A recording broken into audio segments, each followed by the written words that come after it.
Good morning. It's the Opie and Anthony program. It's Monday. We love Mondays, don't we? Right by Friday, Friday at about 10:30, I usually sit in here and go, this really isn't that bad. But Monday, Sunday night, it starts hitting me. Like, what are you doing? I'm up too late. I fucked up my whole body yesterday.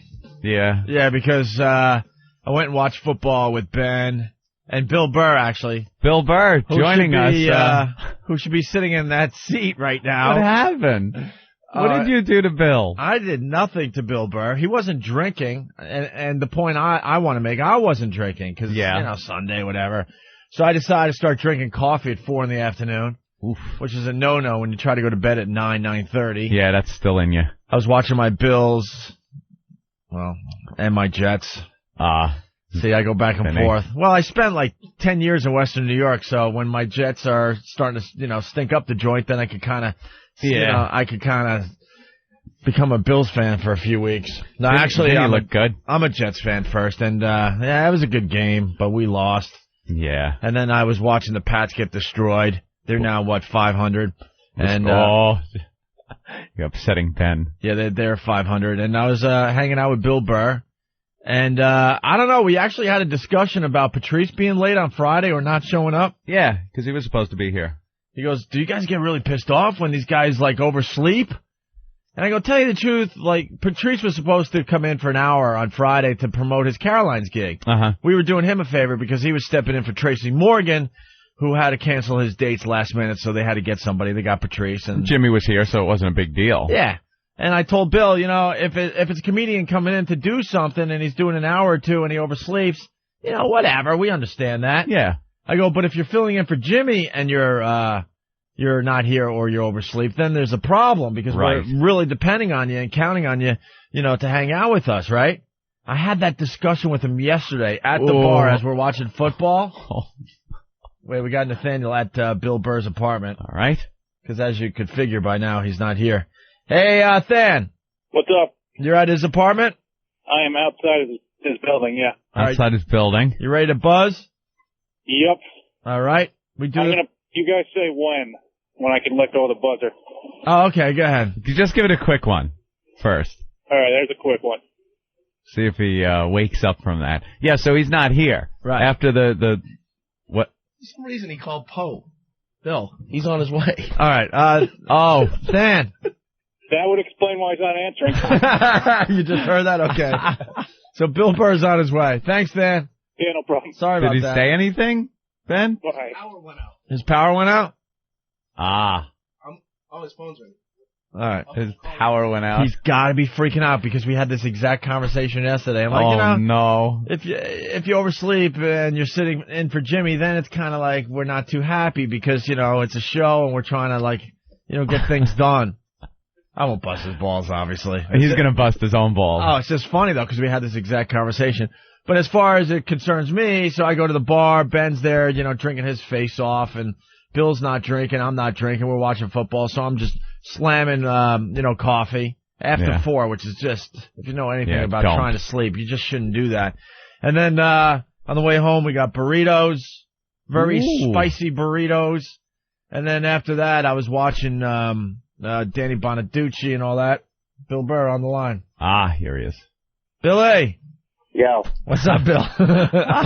What are you guys up to? Hey, what's happening? Nothing. You guys, you hanging out? You guys doing anything? Yeah, we're just hanging. Weren't we discussing this watching football yesterday? Dude. Dude. Literally, that's exactly what I said. I was just talking to him about this shit. He's like, dude, we don't care what you do, whatever you do, just don't fuck us. Don't be late. Unbelievable. I was just telling Anthony the story. We were having this exact conversation because Patrice, overslept on Friday.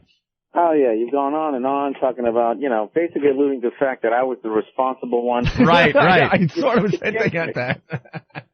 Yeah, it's like Bill's the only one that actually shows up before the show while we're hanging out in the office going through the newspapers and everything and throws out some ideas. We knock some shit around. None of the other comics, including Jimmy, do that. And then today, you just fucked it all up.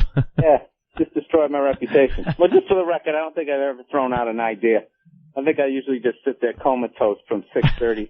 Nah, you go through the paper and go, look at this asshole. Nah, you have, you definitely help a show prep. Jimmy walks in and starts eating breakfast right at 7. That's a big help usually. But how are you going to be here soon? Yeah. I'm on my way downstairs right now. I got to go grab a cab. All right, we're going to talk about the shark thing when you get here. Okay. Well, tell everybody just chill out for a second.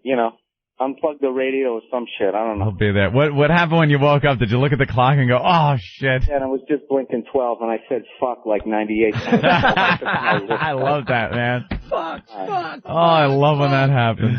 All right, I got to run downstairs. I'll be there in a minute. All right, cool. All right, bye. He almost went at it with a lady with an oversized umbrella on the way to the gym. Oh, last week. With the rain, yes. Almost went at it. I've been known to my thing with the umbrellas is if I get poked, if I get hit in the head, if we just bump umbrellas, whatever. But there are people that are so inconsiderate when they're walking down the sidewalk. They won't move. They won't move their umbrella. They just plow ahead and there's damage everywhere. And sometimes you get hit in the head, right? Yeah. I will like go right after them and smash the umbrellas right out of their hand. I've done it many times. Is that all the strewn umbrellas you see around the city? I've done it many times. Opie's, you could plot where Opie walked by the strewn umbrellas. The look they give you, they think you're insane. They're like, you're insane. Yeah, but dude, they hit you in the head. What are you supposed to do? It's either that or punch them in the face, right? So you knock their umbrella out of their hand. They are completely inconsiderate. So I was going to the gym, and the latest trend with these umbrellas, we had the rain for 7-8 days straight. Have you seen them, Bill? They're oversized umbrellas. The big golf umbrellas. They're ridiculous. They take up the whole sidewalk, and this lady's under it, and she smashed into me, and I gave the whole umbrella, in this case, a push, and she turns around and gave me the look of death. I'm like, I'm right here. Let's go. Let's go. Throw. Let's have some fun. Let's have some fun. He's taking on all the tough customers. Yeah. 70-year-old guy. Old lady with an umbrella. You want to do this? Oh, I'm not saying. Go time, old man. Trust me. That's because usually when I see those big oversized umbrellas, it's usually like a 6'4" black dude. Right. How come you don't push those ones, Opie? I'm not saying that. I'm not saying goes after the little old lady with the hip replacement. Yeah. I'm not saying that my stories are meant to make me look tough or anything. I'm showing the underbelly of my personality. It's bad. Oh, okay. Trust me, I'm not trying to, tell these stories so you guys go, way to go, way to stand up to a 75-year-old and his twat wife. I know what it's all about. I understand that. Anyway. I'm calling you Shepard Smith. Shepard Smith? For wanting to hit somebody in a parking spot. He ran into somebody in Florida, I think it was. They were covering some story in Shepard Smith from Fox News. Right. Another reporter was in the spot, saving it for her broadcast truck, I think. And Shepard said, I'm parking there. And she goes, you're going to have to hit me. And he edged up. And he just tapped her with the bumper. But her lawsuit alleged, and he came squealing in and hit me, and I hit the hood and fell on the ground. And God, I wish I was he wound up getting arrested for that. I wish I was on that jury. Yeah. Oh, yeah. Oh, you don't like that guy? Innocent. Oh, really? I thought you didn't like Shepard Smith. I don't know. Oh, it's Fox News. Oh, no, I just thinking of fucking. You're gonna have to hit me. Well, there you go. Yeah. Good. You asked for it. Exactly. You're gonna have to rape me. Yeah, She asked for it. Exactly. What the fuck? There you go. How is that? Is there underneath your car with fuel, good enough? With fuel leaking on them? Tires across her legs. You like that? I'm getting abused about the 70-year-old. Trust me, just about anyone would go after this couple. They were just so pompous. Yeah. So fucking rich, their lives were much more important than anyone else's. Well, they were just asses. Really? Absolutely. You should have just keyed the C word into the hood of their car. Oh, well, maybe Old cunt. Maybe I... Scratching away. Maybe it's not smart to admit this on the show. Uh-oh. But I actually... Hypothetically, someone who looked like you did. Right. Well, did what? No, I forgot this part of the story. I found another parking space, another 15 or 20 minutes, which really just... The whole night, after driving back from Philly, I was tired, annoyed, pissed off. Yeah. Finally found a parking space, another 15, 20 minutes later. And all of a sudden, my apartment's this way. and I'm going this way. That's weird. And Lindsay goes, "What are you doing?" I'm going back for the car. I have to. Oh no. I just have to do something to that car. Oh no. What are you going to do to the car? I don't know until I get there, but I know I have to do something. And I'm like walking, and I got apartment keys and car keys and office keys, and I'm like studying the keys as I'm walking, going, which one will make the worst fucking mark? Oh. And then I decided that it would have to be a group of keys. And I'm just like, wow, the group key. And I'm just what we call the spirograph keying. Right. And I'm just like, actually, I'm walking, and then I'm like figuring out how. I'm doing this whole thing as she's trying to talk me out of it. I'm walking, and I'm testing out the keys. Like, those 2 would work. Now these 3, 4. And, all right, I'm going to go with these 4. That's brutal. And then if I hold it like this and then just drag as I go, I should be okay. Yeah. She goes, what is wrong with you? What?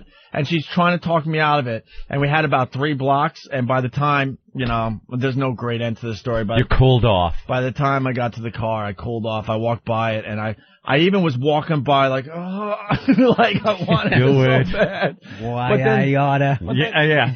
But then she brought up a good point. She's like, they have to have your license plate at this point, between the whole incident in front of the hotel, before the hotel, when you were thinking of running her over, Not only that, you got to look at the big picture. What's the big picture? It's just that the guy of a car. That guy's in hell. He's in hell. You think? Oh, you know what that bitch is probably like to live with? Right. Plus, you already fucked him with the letter. Yeah. Right. Yeah, you definitely got him. He wanted instant gratification. That's what he wanted. Yep. So the next day, because I got up early, I went to the car again because you know me, I couldn't let obsessing on it all night. Obsessing about it. Went into the corner store looking for honey. This was my brilliant idea. I was like, all right, key in the car. Mm-hmm. You're fucking up the car, and there's proof. But what if all of a sudden, I don't know, a bunch of honey was on the windshield? All smeared in. Never heard of honeying someone's windshield. Dude, this is not in the book of kid pranks. I know. This was something like a 7th grader comes up with. Like, hey, honeyed my windshield. This was my bright idea. I get a bag full of feathers. I think I thought it's medieval Opie. Tar and feathering his car. How brilliant is it, though? This isn't someone's driveway where you could, it's a pain in the ass. That's not going to wipe off with the windshield washer. It's not going to wipe off. No. You're going to have to get the hot water and all that. Yeah. You smear the honey in, great. Or get Steve there to just lick your windshield off. He would do it. You smear the honey into the windshield nicely, and now they can't drive the car. What are they going to do? You can't drive and look through a honey. Take it down to forensics and get your angry palm print. Exactly. You can't look through a honey windshield. With your luck, they'll probably try to drive, get in an accident. Who put the honey on the windshield? Cover the post. Mm-hmm. So then I went down there, back to the car. I wanted to destroy this car. So Sweet bad. Revenge ends bitterly. Right. The motorcycle. Lame-o post headline. The motorcycle was gone. The guy's morning. a veteran. Yeah. Oh no, this guy was an asshole. Oh, World War II vet hero. No, this guy was a complete They're on the beaches of Anzio. You got to deal with Opie. Dude, as soon as they said we're going to blame the motorcycle thing on you, all bets were off. Sorry. They're not old anymore. No, not at all. So then I kind of walked back to the car, and I'm like, all right, all I need is the honey. But then there was way too many people around, because that I was. You were going to do. Oh, yeah. No problem. Just smear it in, no problem. Never heard of that bit of hijink. Well, you got to be a little creative. You can't do the old. You can't do things that everyone else has done. The old banana in the tailpipe routine. We do the same thing with the radio show. We try to do things no one else has really done before. Right. So if you're going to fuck up someone's car, you can't go with the old school shit that everyone has done. Uh-huh. I want to go with something new and creative. So, that's it. That's the story. You got some issues. We don't. Dude, I've seen you get fucking pissed off, too. Mine's like, atomic and then back down to nothing. That's what's scary, too. I don't obsess on it. Mine builds. You just... Ah! Yeah. And then back down. Like, I'll get some road rage. Then by the next light, I'm like, hey, how you doing? Yeah, but then... Everything's cool. I love this song. An asshole, too. Yeah. But in that... Listening to this? But in that instance, when you go way high, that's a scary time. Dude, very you're angry. telling me I have issues. I've seen you drive on the sidewalk many times. That's just a logistics problem. That's a problem. You understand that, right? The road is being occupied by something, and the sidewalk isn't, and I have to get from point A to point B. It's not really an anger issue. All right. Well, Bill Burr's here. Hello. We're going to talk about sharks when we get back. Okay? And your Pats. I heard they almost came back. I left the bar last night. I left right after the third quarter, and Ben was sitting there. They're going to come back. Yeah, Ben is just winning this. Yeah, Ben never gives up on his team. I gave up on the Jets. Figured I could get home a little earlier because it wasn't looking good, that fumble or whatever at the end of the fourth quarter there. I'm like, all right, done. Game's over. But Ben was hanging in there when it was, like 28-3 or something like that? Yeah, and then we scored. It was, 18 no, it was 28-6. We scored. It was 28-13. You know, he's like, dude, we're coming back. And then he's text messaging me. I told you they're coming back. It's now 28-20. I'm like, all right, yeah, whatever, Ben. They're still going to lose. Yeah. Go home. And they did. And they did. And Vinny was like the tackle dummy, I guess. He got 5 sacks. He got hit a bunch of times. Yikes. Yeah. All right, Stalker Patti coming in at 9 a.m. She's going to give us a book review on that book. Is it true that guy had to drive around with a seat full of steel mill granola, oatmeal? As the police report says, he was sitting in oatmeal and blueberries.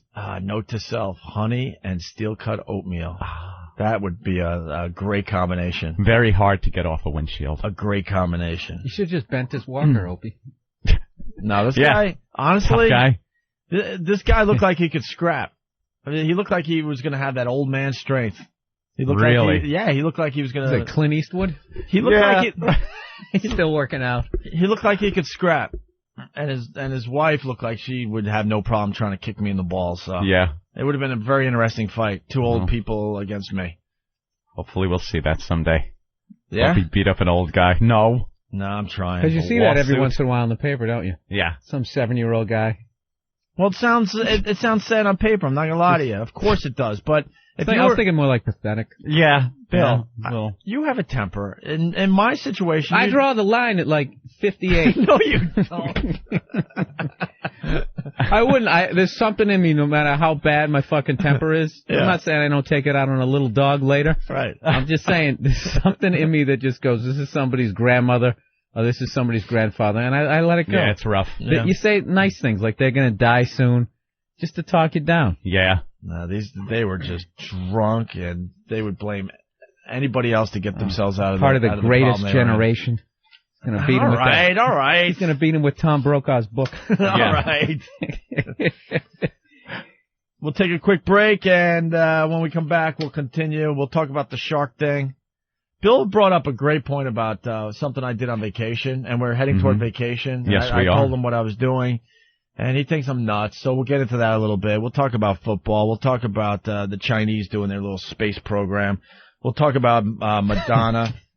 Madonna, who's like turning into... Could that be any more condescending towards all of China? Oh, your little space program. Yeah, it's cute.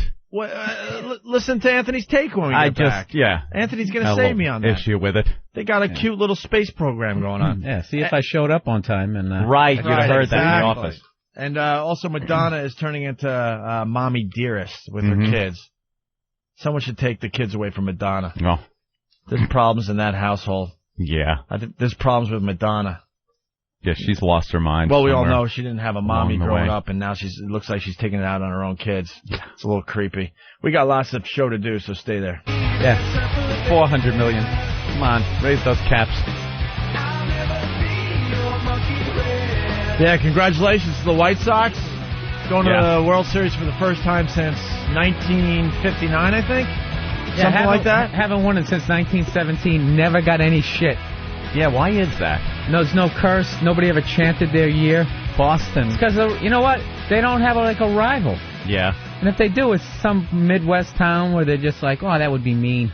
Yeah, the Boston-New York thing is just, you don't match that rivalry anywhere else in the country. It's ridiculous. But the closest city is like St. Louis as far as big market like baseball teams, I guess. And I think the Cubs have like the Cardinals. That's their big rivalry. I'm trying to think what the Indians? For the White Sox, I have no idea.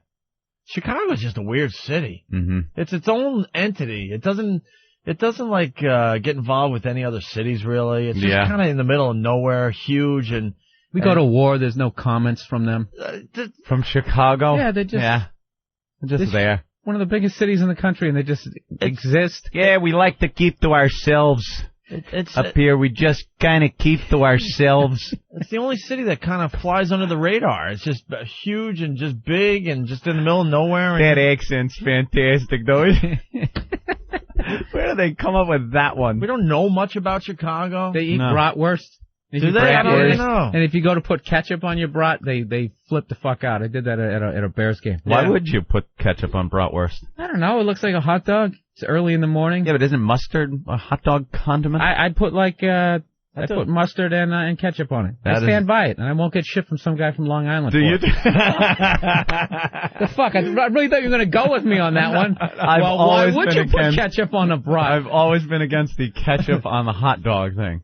Ketchup is completely a burger thing. All right, then evidently I was wrong. I've done trash a whole fucking city, and you wouldn't go along. It's because I was late, right? Yeah. Well, yeah. I'm sorry. Now you're on your own today. Yeah. I should just stand behind you. Good luck. Good luck, Bill. Fuck you and your premises. Good luck.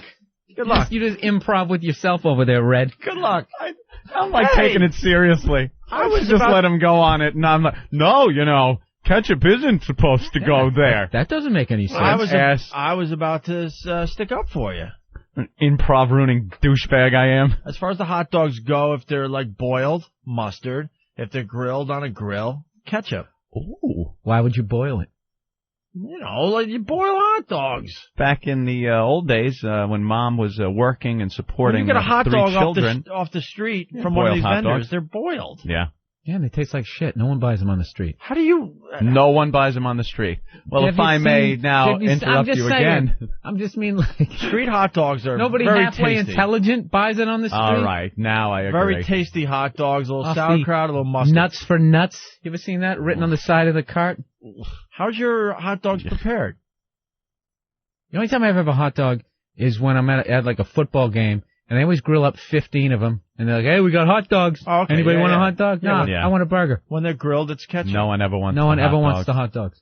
You end up eating one out of just to clear the grill. You end up eating one. Yeah. No, I won't even do that. I'll get the burger, and then I'll even be the one. I don't care if there's like 3 slices of London broil, because sometimes there'll be the massive amounts of hot dogs, the burgers, and then like some London broil or some steak. Somebody marinated. Yeah. And I'm just loading up on that. Yeah. Fuck everybody. I'm a very important person. Let's say hi to Dan in Chicago. I need the good stuff. Hey, Dan. guys, good morning. What's up? There's a huge rivalry here. Cubs and White Sox, guys. It's huge. How is that huge, Dude, though? how is it huge?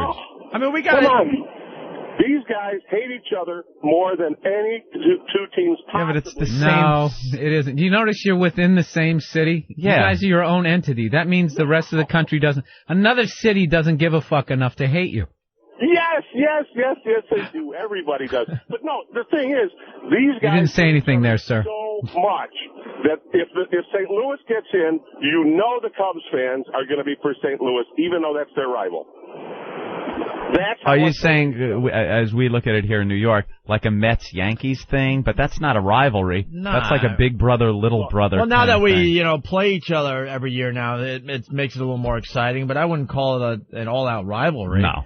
Like, we would rather hate the Red Sox before, Oh, absolutely. Yeah, whenever they do the top 10 rivalries in sports, I can't ever remember the White Sox-Cubs coming up. Well, yeah, top of the list.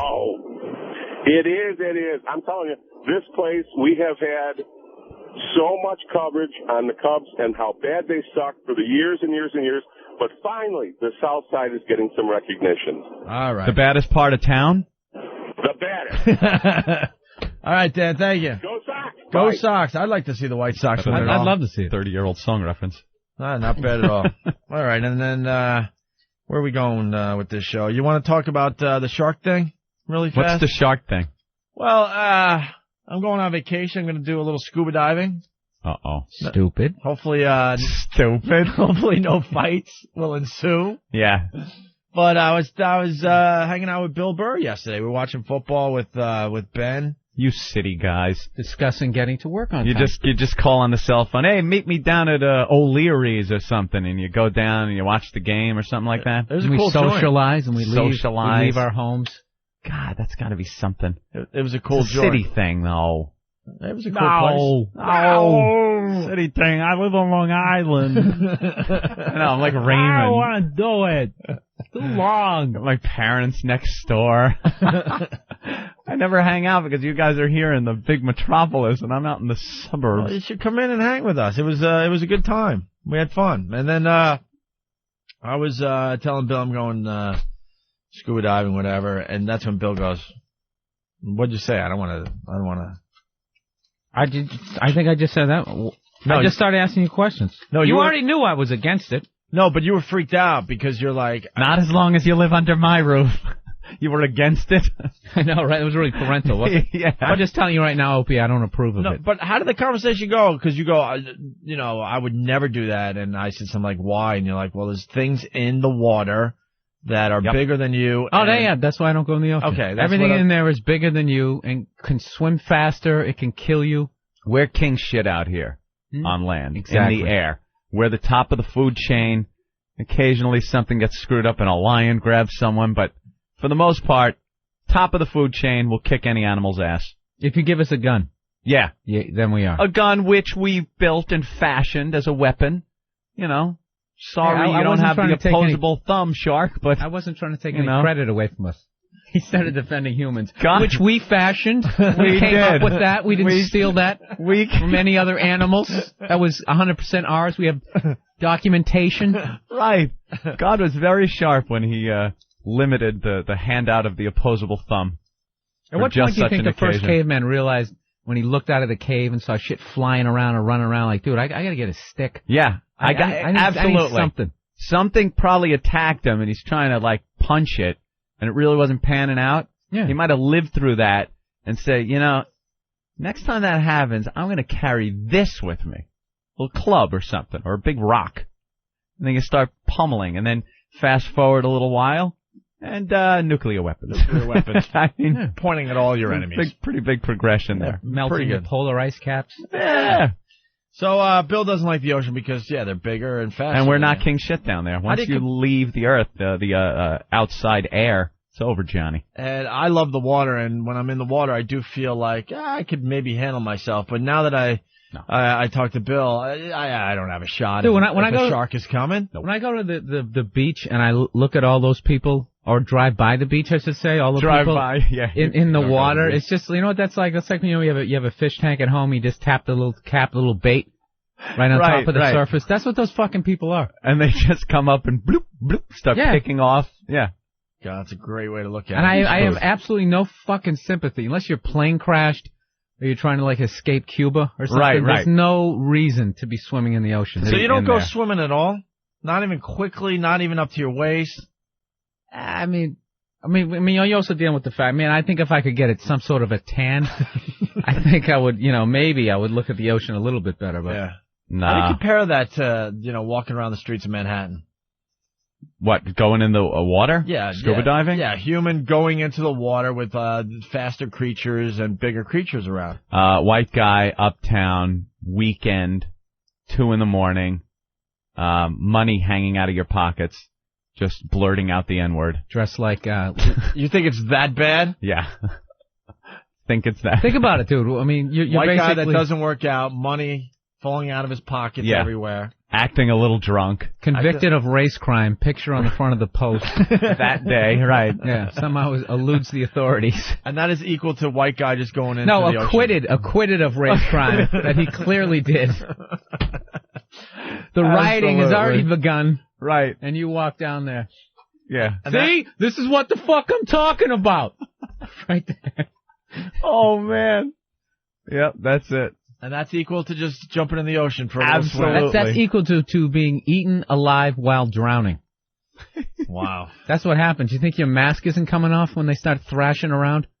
So Bill goes, just to move forward a little bit here. So Bill goes, they're faster and they're bigger. There's sharks in there basically. I go, and actually it was Lindsay. Lindsay goes, well, we already snorkeled with sharks.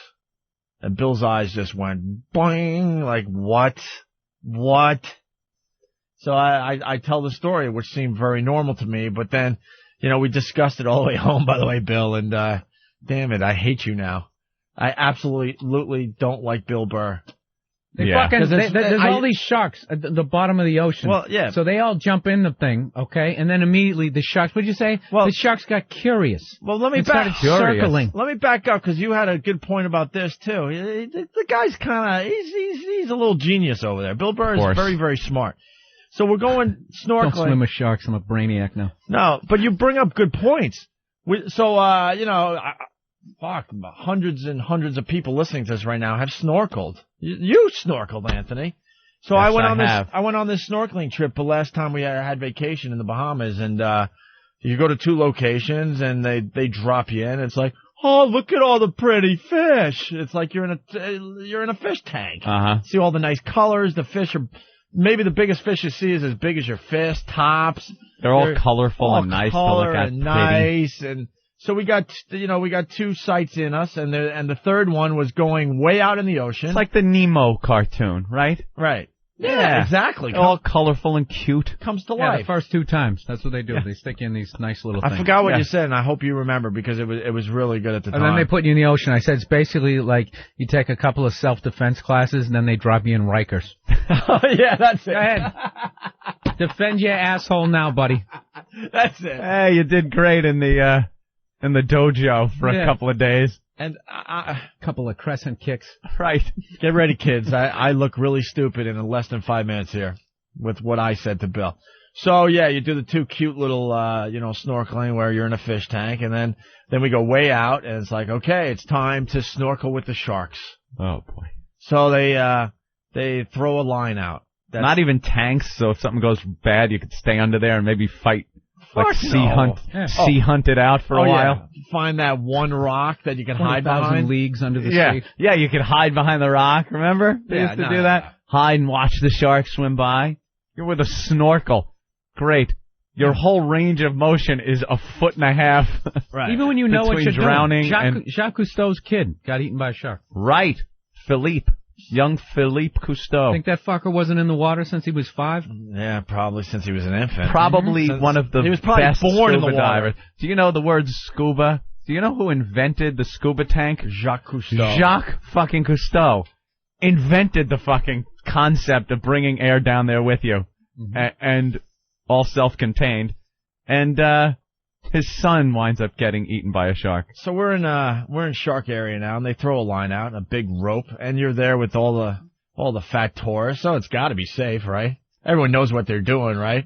So they tell you to go into the water very softly. Do not make a splash. You know what that's about. That'll attract the shark. Because you sound like a wounded fish. And yeah. See, if you make a splash, they might come up and eat you. It picks up on their sonar. He actually paid to do this. Yeah. And then they tell you to take off all your jewelry because that's very shiny in the water, and that could attract the sharks. Yeah, it's like a lure. All of a sudden, you're just a big fishing lure that you've cast into the water a few times. The captain of the boat was one of these Yaman type guys. You know? It's all good, it's all good. Just smiling away.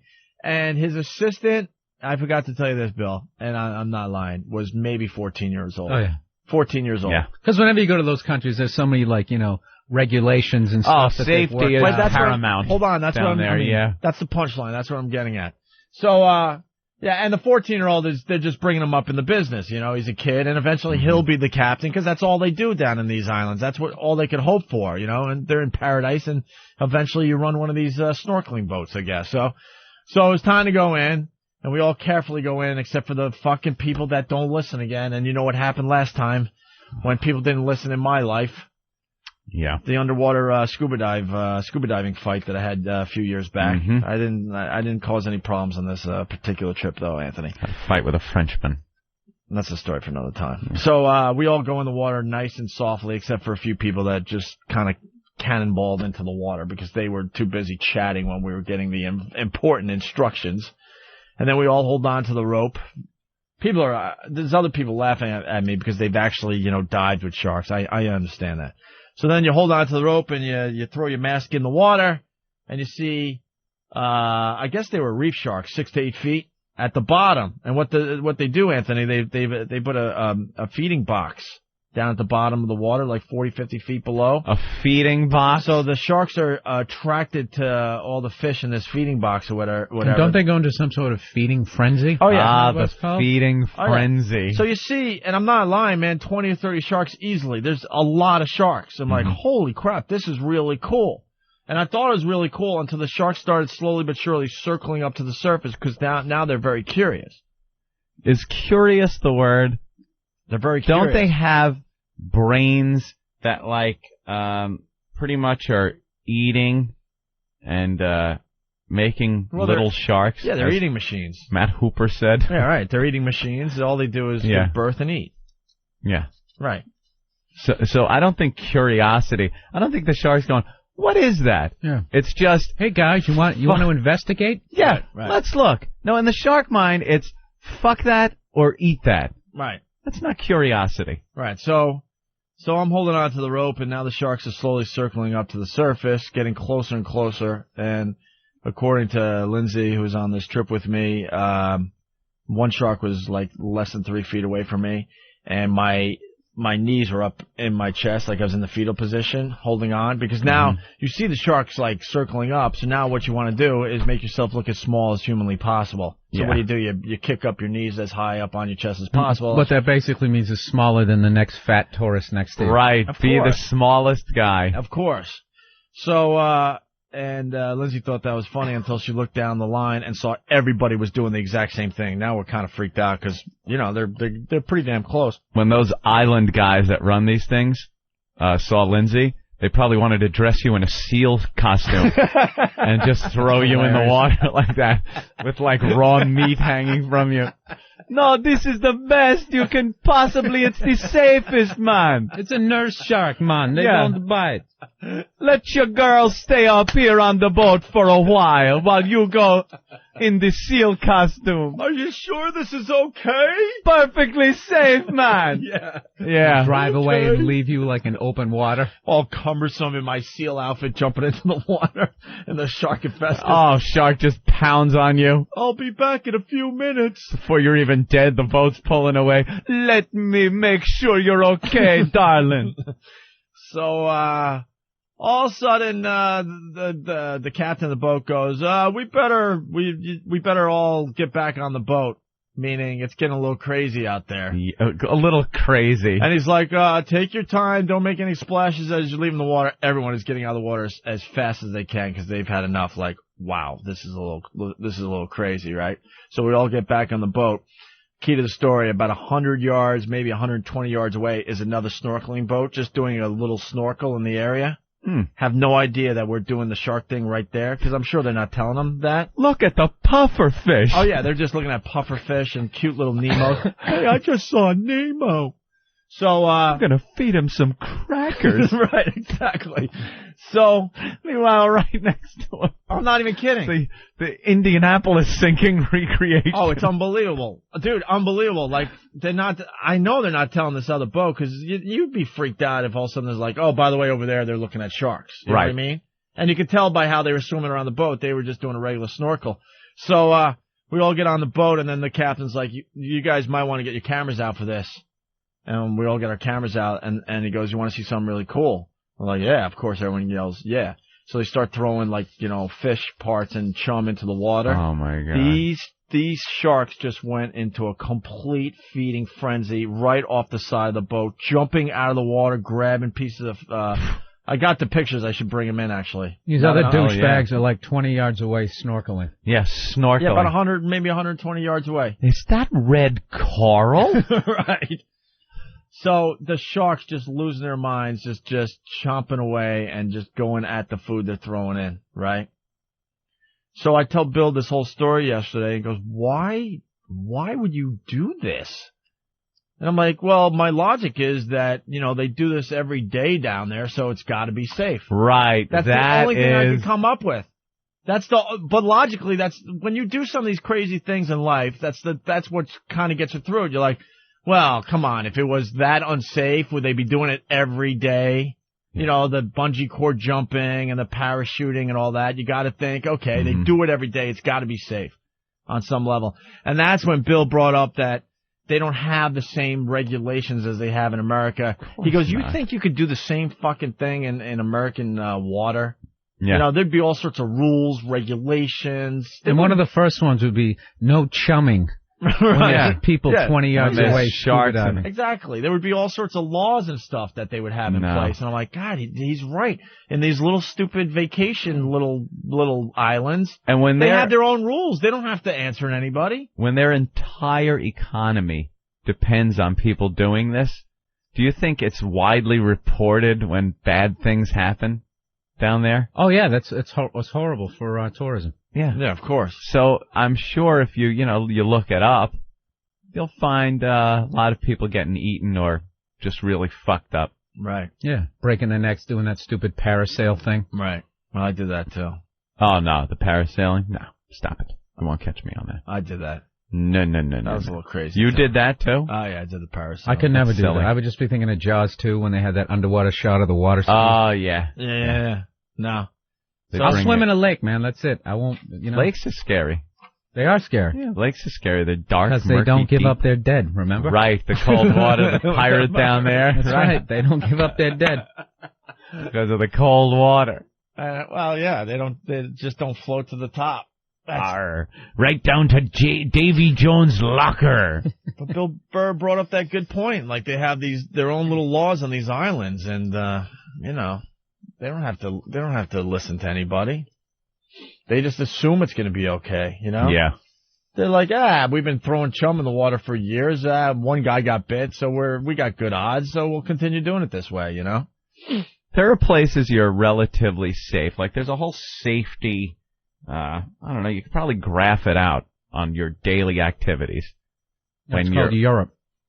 When you're sitting at home, when you're driving, visiting relatives, like just everything. There's this like safety factor, the green zone, and then there's the red zone where things you do that is like, all right, this is definitely I'm taking my life into my hands to some degree, and I think diving with sharks is pretty far up in the middle there. of a feeding frenzy, right?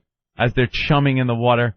That's probably up there in things that could get you really fucked up. Well, Rob in Seneca Falls, and I've been on more than 100 dives, and even when we have encountered large 8+ foot sharks, they have no interest whatsoever in divers.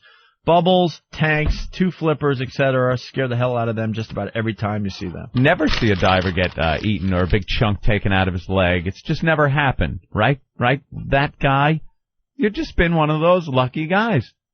Well, when I've gone diving, every time just before we jump in the water, you always got some cowboy on the boat that's in charge of the dive going, and hopefully today we'll see a shark. And I'm sitting there like, well, hopefully we won't. Just lose my mind. I just want to go down 75 feet or whatever, maybe a little more, and just hang out. That's what I like. I want to see the fish. The only thing I want to see if I'm snorkeling is the fish that you can buy at Petland discount. Like those type of things. Oh, look, a neon. Oh, look, it's an angelfish. A kissing gourami. That's all I want to see. Nothing bigger than that. Let's say hi to Jason in Arkansas. Jason! Hey. What's up? Oh, man, my first and last open water dive took place down in Destin, Florida. We went about 5 miles off the coast. It was supposed to be a tugboat / a jewfish dive. I had no idea what a jewfish was. Guy said it was a grouper. I know what grouper look like. They're not that big. Not? Wait, groupers are huge. Some giant groupers. Yeah, when they get really huge and older, I guess they call them jewfish. Anyhow, we get down the line. There's a whole gang of us there, dive masters there and everything, and we get down and circle around the tugboat, and there presents the big 500-pound jewfish. I mean, it's just fucking monstrous. Is he saying Jew? The lips are so fucking huge on this fish that the only thing I could compare it to, and I have never seen it, would be Ben's hog just wrapped around the mouth of this fish, right? So we get down, the fucking fish, we get up close to it, all of us get up close to it, the fish singles my fat ass out, like, looking at me like, hey, what the fuck are you doing down here? And starts following me around the fucking tugboat. Not everybody else, just me. And I start to panic, and the fucking dive master comes up, looks at my rig, says, man, you need to go back up. You're expending too much air. Yeah, he's sucking too much oxygen in. Oh my God, it panicked the shit out of me. This big 500, I was 375 when we were doing this, and maybe the fish was a little intimidated. I don't know, like, hey, get the fuck out of here. Yeah, I want to lay one into this guy or something. I don't know. But I started going back up, and that was it. Scared the shit out of me. Never been diving since. And it's a Jew fish? They call it a Jew fish. Why? It's a great big, I don't know. It's just a great, I guess when they get older and just gigantic, they call them Jew fish. Huh. Jew fish and grouper, the same thing. All right. Thank you, Jason. Just the horror, the terror of having to, like, punch a fish as he's coming at you to try to defend yourself in that environment. It's not like a dog. A dog's just trying to bite you. This thing's trying to eat you. Trying to eat you. Yeah. Oof, no. Sorry. You feel the water around you getting warmer with the heat of your own entrails. You can't even defend yourself because you can't see the fish through your own blood in the water. Oh. But he sees you perfectly. Fish vision. And there's no way in the middle of that panic you're not thinking, why the fuck did I come down? There's no reason for me to be down here. No, sheer panic. It's great down there. I love it. It's like a paradise. And other scuba cliches. It's like a paradise. You know what I like going down down south? Oh my God, when I go to Florida. Not doing that. I go to Florida and I like that they discontinued it, but the Captain Nemo's sub at Disney. Oh, you're in the sub.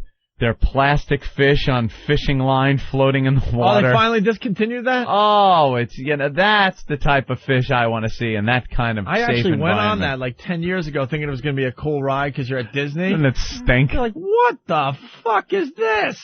And then you see the people walking above you. We're now descended to a depth. We're going down to a depth of 2,000 leagues under the sea. And what they do is then they bring the sub, which never really goes underwater, under this waterfall, right? So that all the windows you look at get these massive bubbles. You're not under the water at all? No, the thing never goes underwater. No, the boat itself, basically, it's like having this shitty cabin on like a cruise, where you're like literally under the water Underwater, line. yeah.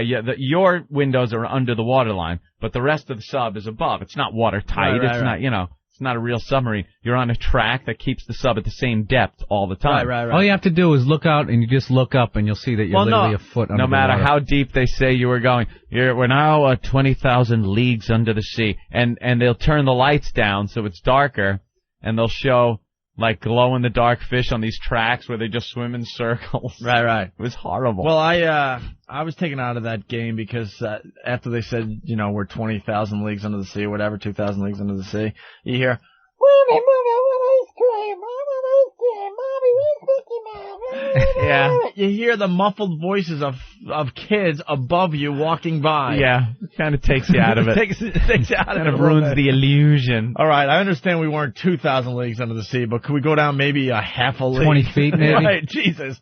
Why don't you give us a little effort here? Not even asking for a full league. Right, how tough is it to make a 10-foot pond that you can maybe dip us into? Plus, like, places like Six Flags and all of them just totally caught up with anything Disneyland had and just blew by them. Yeah. To the point they're killing people.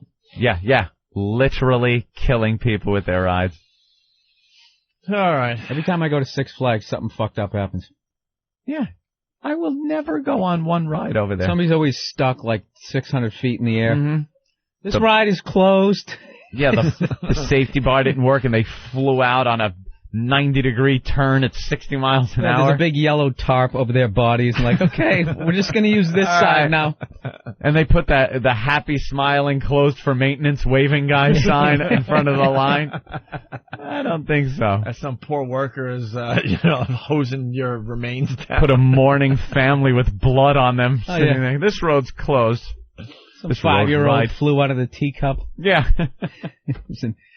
Impaled on the Main Street sign. Closed for maintenance. Let's say hi to Jeff in Texas. Jeff? Yeah. What's up, Jeff? Oh, man, nothing. Just, I got a little dive story for you guys. I was going to tell you about those damn Jewfish down here. Okay. And they are, in fact, they were called the Jewfish for a long time until, I guess the Jews started screaming about it. Now they're called Goliath grouper. Oh, okay. But anyway, they are huge. And, we were diving off of Port Aransas. And a friend of mine, we were down, I don't know, about 150 feet. And we're down there shooting amberjack and whatnot, and he gets sucked in. I don't know if you've ever seen a bass, like a tape of a bass, how they suck in the lure kind of thing. They just sucked in the diver, and this son of a bitch's fins were sticking out of this fish's mouth, and he's kicking, and the fish just spits him back out. And we go. That's how big the fish was? It's like the size of a freaking couch, man. Yeah, it's huge. No, he's not kidding. Look, here's man, this is how big these things get, Bill. Look at this. Look up, pull up. Let me think of that. I can't remember that site. No, we got a picture of whatever you call it, an oversized grouper there. It's at least 6'4". Why are these pictures from like 1935? I don't know. Me and my adventurers were off the coast of Madagascar. Well, they got the natives. they got those groupers in that tank at Atlantis that are pretty big. Yeah. They're bigger than us. They're crazy. All right, thank you, Jeff. All right, love the show, boys. Cool. Could you imagine being sucked in and then the grouper has to, spit you out real fast? Spit you out like what I loved about that story gravel. is that Jewish people complain, stop calling it the Jewfish, and the shit got done. How are they so organized and like the American Indians can't stop us from doing like the tomahawk chop and like woo, dress around? I don't think we take the Indians seriously enough. Redskins, they can't get that shit changed, but some fucking fish in the middle of the ocean. Don't want to offend the fish. That's awful. You need to stop that. It's very offensive. The Jewfish. The ADL would be calling you. Then the shit's over. All right. ADL, JDL. I'm throwing out some wacky. I bought it. Did you? Yeah, I bought into it. No problem. All right. Confident. Yeah. I did. Ass. Okay, we got lots of audio to get to. We're going to do Lawrence Taylor. He's got a video game out that's very controversial today. Of course it is. But he's getting the headlines. Also, we got bird flu teases. We have a story on New World Trade Center Museum. Oh, boy. And that's why I got rat eyes today. Man, do I got rat eyes. I got hooked on another goddamn video game from going to the stupid... Can we talk about it in a minute? Electronics convention. Sure. Could that be our whole video game thing? Could that be a little tease? Certainly. I'm just stopping you because I got to take a leak if that's all right. You got to take a leak? Yeah, I got a leak. And I want to listen to you very closely. Righty right. All right, good. So you were saying, Anthony. Well, we went to the electronics convention over there at the Javits Center on Friday. Oh, we got to say hi to everyone we met that yes, indeed. That day. It was a lot of fun. Mm-hmm. A lot of fans coming up and saying hi and saying they love the show. Then a lot of people saying that, man, I love you guys. Hey, thanks. How long have you had XM? Well, I don't have it yet. Maybe this Christmas. It's still weird to hear that. There's some people that just don't have it, haven't been listening to the show. Hopefully they've been downloading stuff. Well, you got the Audible.com. That has all our shows. That's right. And other things. DirecTV starts soon for us. That's going to be huge. It's another one. And now I'm hearing we're going to be on XM Canada, so I don't know what the hell's going on with that. Yeah. Talk with Elo, did you? A little talk with Elo, yes. Mm-hmm. XM Canada is happening. All right. We're flying under the radar, and we're there. We should just keep it that way. Try. We try on a daily basis, Elo. Yeah, so before we went over to the XM display to meet our fans, I went over to Microsoft. I was looking at some of the games. They had a great display over there, Microsoft. A lot of games playing on beautiful widescreen monitors that I have not been able to find. I want to get my hands on one of these things. How wide are those? Is it like a letterbox? It's widescreen, so it's not letterbox. The whole screen's taken up with a widescreen version of the game. A lot of these games now have an option to be played in widescreen. So you get a lot more of the game visually in front of you, which is, great for games. The more, the better. And it was Age of Empires 3. I've been playing Age of Empires. It's been a dated game for years, but it's still very entertaining. And 3 came out, and they just improved everything. The gameplay, the graphics are unbelievable. Now when you wreck a city, when you just pillage a city, the whole thing fucking comes apart like that. Like every building's blowing up. The graphics on the water, the ships, like everything's really like stunning detail. And the guy's showing me the whole game, and I was like, "This is great." I said, "When does it come out?" He said, "I think he said the 18th." So what? Tomorrow, right? Okay. What's the date? Yeah, tomorrow's the 18th. And so I go home and I download the demo. I see the demo's available. Demos stink. Great for the gameplay, No save feature. Well, what's up with the demo? You get to play a shortened version of the game or something? No, you could play an entire game. You're limited to what civilizations you can play. So I was England, and I'm going against like Queen Isabella or something, and you got to build your armies up, build your population up, get resources, advance to the next civilization so more things are available to you, better weapons, better troops, upgrade the troops. Like, it's just a whole game of gathering enough resources to pay for the upgrade of the troops to go and kick the other team's ass. So, Bill, set up walls. I was just going to interrupt. Bill, do you have time to play these type of video games?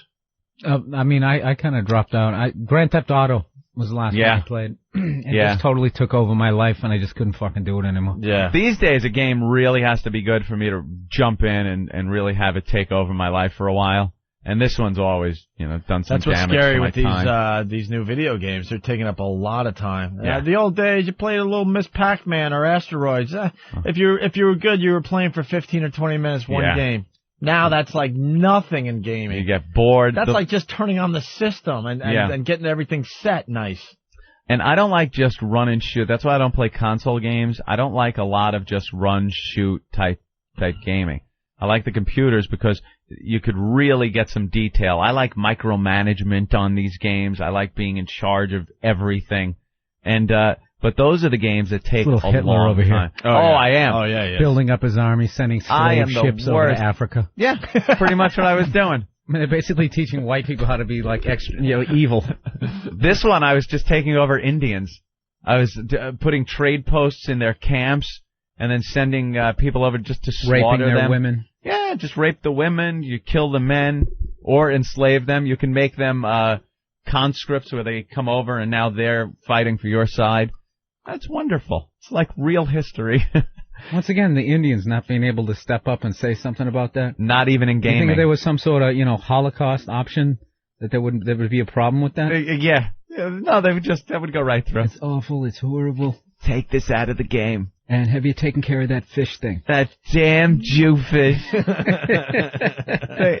And I really like this game, and I can't wait to get the full version. But playing the demo, these are usually epic, sweeping, epic games that take a long time to finish. A month? Sometimes. No, not that bad. It's not like one of those games that should go on forever. It could take you a good full day from start to victory in this. And there's no save feature in the demo.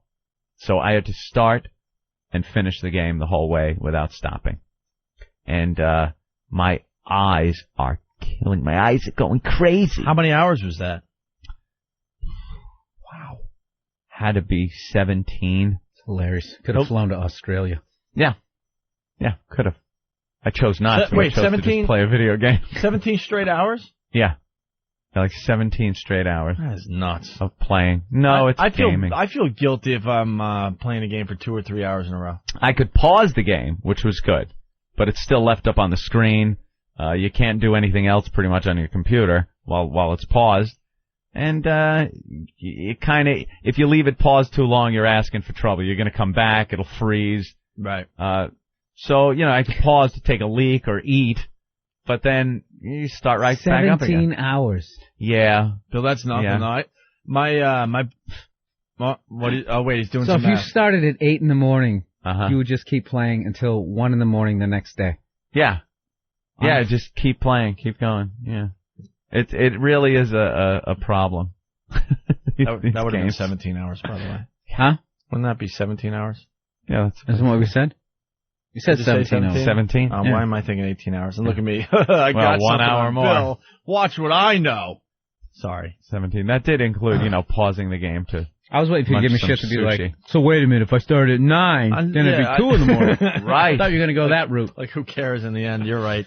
I'm at zilch. And it took quite a while to finish, but I'm digging the game. Yeah. It's great, and I can't wait till I can actually stop and save it and open up the other civilizations because I was just playing. So the victory is when you're like the dictator, I guess. Yeah, the game I was playing. There's campaigns, so you can really you have to take over a large portion of the Europe. or the Americas to win. This one is just a skirmish. It's you, your team against some computer-driven, or online you can play against other people.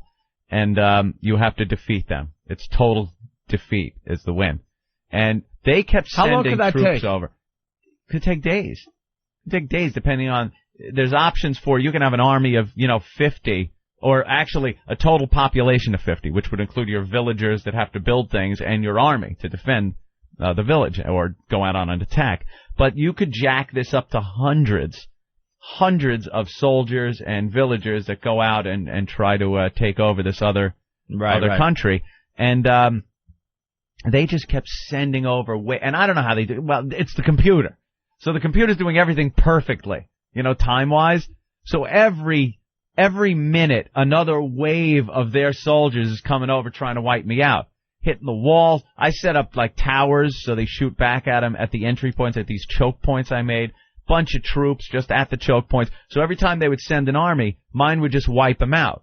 And then I'd have to make new soldiers for the ones that I got killed. And then another wave would come over. So I waited till one wave came over. How did you make new soldiers? Did you rape more women? Rape more women. No, there's barracks and stables to make the cavalry, and you got to create them. But you need like wood, food, gold, supplies, which your villagers have to go out and collect. If you don't have enough of that, you can't make anything. Jesus I thought you went into Latin American mode. Yeah. And when the enemy comes over, they can kill your villagers who are mining for gold and things that you need. So all of a sudden your army runs out. Now you have no resources, no army, and you're called what's on the run. So they're sending soldiers. You have like 3 of these villagers left that can't do anything, running around the map, just trying to get enough time to build something that can make an army. And they find you and they hunt you down and try to kill you. But last night's strategy was to build ships that could take out their barracks, because they had a lake and they kept the ships, they kept their barracks right by the lake. So I figured I'd get a couple of ships, send them over, blow the barracks up. The second the barracks is blown up, they can't make any more army. And then I sent everything I had over to their side. And it was a wonderful victory of death, destruction, screaming, and buildings and walls falling down. I like the new feature in this. The old feature, the people would just get hit and kind of drop and disappear. This one, they fly off the ground. They could bounce off rooftops. They have like a ragdoll thing where they end up in the water. So it's visually stunning. The deaths. Very nice. Wonderful. And then, da-da-da-da! Victorious flashes on the screen. And 17 hours I won later. 17 hours later. Pat from Boston, what's up? Hey, guys. Hey. Yeah, man. Hey, Ian, if you just waited another 48 hours, you could have played at your own leisure, you idiot. Yeah, but I couldn't. It's video gaming. There's no waiting. If the demo is there, you got to play it. Remember in the beginning of the show, Ant said, I have problems. I think we all have problems. They're just different problems. And then later on that night, you can't sit around waiting for the game to come out if you have a version of it ready to go. I had the demo, and I know the demos are very frustrating at the limitations, but I had to check it out to see what it was like because I saw it at the And 17 hours is nothing. My brother has a roommate who has pretty much given up on just living his life. He lives his life enough to survive. He goes to work so he can pay his bills. He barely sleeps at this point. Gets home from work at whatever, let's say 3 in the afternoon, and will play the rest of the night almost until he has to go to work again. Online gaming. His life is online gaming. That is it. Comes home, closes his door. No one sees him. No one sees him. He'll run out every once in a while to like 7-Eleven to get some food, back into his room to play online gaming. That's all he does. Goes in the bathroom, rubs one out real quick. Yeah. Everything is really quick because it's all about getting back online and doing his online gaming. I ordered sushi. They deliver it to the house. I didn't even leave. I order sushi, and I'm sitting there, pause the game, dip, eat, unpause, play as I'm chewing, pause. But see, you got some edamame, shove that in my mouth. But you got protein. Yeah. But you got a life outside that. I'm talking this guy probably Monday through Friday plays 12 hours a day minimum, and you got to sleep and work in there. Remember that. Yeah. He probably works 7 or 8 hour days, and he's got to sleep a few hours too. Yeah. And he's still probably averaging, maybe 10 to 12 hours a day on his gaming. And then weekends, forget about it. It's around the clock. Mm-hmm. From Friday after work all the way to Monday, it's just around the clock. And that's his life. He does nothing else. it'll be 100 degrees. I'll be visiting, my family and stuff. I'll go over to see my brother, and it's like one of these sick, beautiful summer days. Like you just want to be outside the house, and he's in his room with the shades down, online gaming all day long. That's all he does. That's it. That's what his life is. That's what he wants out of his life. Watched Intervention last night. That show Intervention. Right. And it was on a video game addict. This guy who was just completely insane. When he plays, they showed this look in his eyes he gets that look is the same look that a hooker sees while she's being choked to death. It's the last thing she sees. This guy just looked like a lunatic. Well, look at the games you're playing. You're basically wiping out civilizations. It's got to fuck with your head. Do you ever think at any point, like, what it would be like to really be that guy? Like, if you were a dictator, you had total power, how long do you think you could handle that power and not at some point command just some woman that she had to have sex with you? Some hot chick. You fucking rule the world. Is that an option in the game? No, I'm just saying, in real life. In real life, if it was happening? I don't know what type of dictator I would make in real life. It's a lot easier in the video game because I like sometimes using diplomacy when that's an option in the game. Sometimes there's these diplomacy options where you're not at war, you're trading with another country. And you can sit there, but usually it's kind of an ulterior motive. You never started to trade with them and then just nuke them? Well, it's an ulterior motive because as you have this truce, I'm like Hitler. It's like, it's truce. I know I'm only supposed to build a defensive army, nothing, but I'm just building up the biggest assault army. And yeah, after a while you go, I'm gonna lob a shot over the wall and see what happens. And then you can. Then, their diplomat comes over and you declare war and you're just set up to just march over there and just do him in. Yeah. Here, let's say hi to Jim. Hey, Jim, what's up? Hey, guys, what's going on? Hey, Anthony, I wanted to let you know, you sound like you're concerned that the console games aren't very engaging and they don't take a long time. Well, there's a game coming out for 360 called Elder Scrolls Oblivion, and they're saying the game takes a minimum of about 300 to 400 hours to complete. Jesus. I understand that. They'll never get to the point where you can have the amount of detail in not never, whatever's going to happen, but right now, you can't get the amount of detailed gameplay that you can get on a computer on a console game. It just doesn't happen. There's so many different, just the number of variables you can have in a computer game beats what you can have in a console game, and I just like that better. Well, I definitely agree with you now as far as the PS2 and the Xbox are concerned. But the 360, I had the opportunity to go to the E3 convention, and it's 3.3 gigahertz processors, so it's almost like having an 11 gigahertz processor. It's faster than any PC on the market. Yeah, but they've said that too. They said that when the first Xbox came out, they said the graphics are going to blow away anything on computer, and it just wasn't the fact. The TV alone doesn't have the resolution of a monitor, and I'm not talking so much about processor speed or anything. It's just the options I have. There's so many games where, you need more inputs than the controller has, and you have an entire keyboard to work with, making hotkeys for things. I like PC versions a lot better. Yeah, so you're not concerned with the depth, you're just concerned with the amount of options you can have. Yeah, I like it. I like a game to be very complicated. I like it to take a while. I like a hard, strong learning curve. Right. All right, Jim, thank you. All right. Yep. Well, we got the audio of the latest game from LT.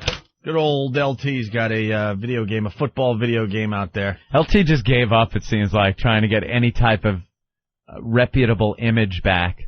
If he ever had one. Shit. No, it's all about once just he did the money. wrestling, it was over. Yeah, it's over. Once you do that, gone. Well, his football video game is about hookers and drugs, and you could get your guys bigger by using steroids. It's no Madden. Yeah, it's no Madden. It's no Madden where it's like the teams. When he went on TV and they were saying like, what were some of the crazy things you would do? He goes, well, there was a star running back on another team. And you didn't want to chase him all the next day, Saturday night, you try to find out what kind of women he likes, and you send, like, 3 call girls over there to knock on his door and fuck his brains out all night. What kills me is people were appalled that someone would do that. Like, what? What are you doing? These athletes fuck women? Well, Bill, let me tell you something. They do drugs and they take advantage of their position of power? It is an option in his video game. Oh, it is? It is an option to send hookers to the opposing team members in this football video game. Yeah, let's listen to the news story. Check this out. LT, one of the greatest football players in New York history, linebacker for the Giants, has lent his name and his likeness to Blitz the League. Now, this is a new video game. Former Giants bad boy, LT. This game features drug taking, prostitutes, performance enhancers. Lawrence, what is going on? Would you want your kids playing that game? You know what? It's marketed to adults, so I shouldn't say that about kids. But right, and he's saying these are things that really go on. And in fact, the NFL does not seem to have anything to do with it. No team emblems or jerseys or stadiums appear on it, and no other NFL players. But it's something that Lawrence is doing with this. Lawrence Taylor's doing with this manufacturer. But anyway, they're not mentioning NFL, they're just using the word league, so you know what league they're talking about. Would you want the children playing this game? Enough with the children crap. Bring it all on. People don't understand how many adults play these games, want adult material in the game. Has nothing to do with the children, but we all got to sit there and play tamed down games. Because of the children. Yeah. And if any of us could run a 440 and we're that strong, we would all be indulging in the same activity. Is this true? I guess they're kind of taking little liberties with some actual history.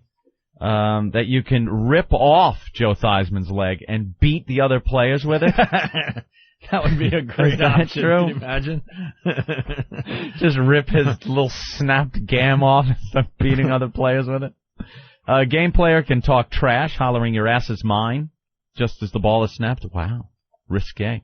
Broken bones, torn ligaments are shown on an X-ray screen, after which the game player must decide whether to send injured gritters to the hospital or treat them with painkillers and put them back out onto the field.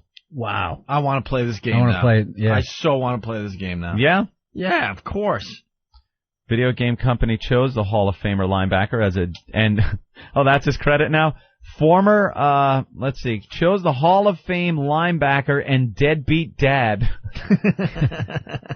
to be the voice behind Quentin Sands. That's the character. They could have gone with Freebaser. Yeah, Freebaser. No, deadbeat dad. That's great. It takes a video game player on a tour of the dark and seedy side of professional football. You gotta love it. That'll sell. I want more of these games.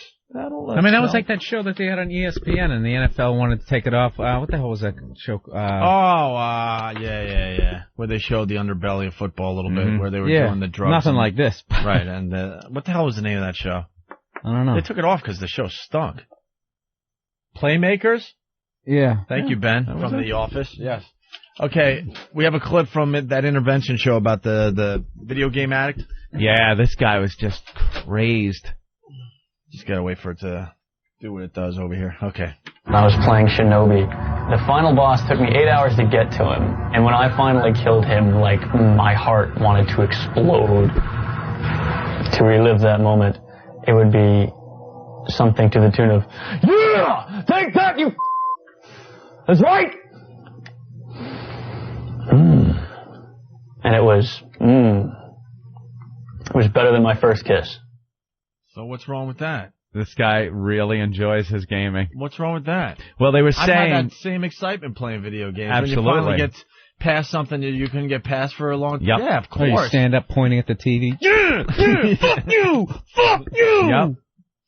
Yep. They were talking to one of the shrinks that were there at his intervention when they finally did it. And the shrink is telling his family that video gaming is really bad if the person playing starts living that life more than their normal life, and they start actually seeing the characters that they're playing on screen as the way they are.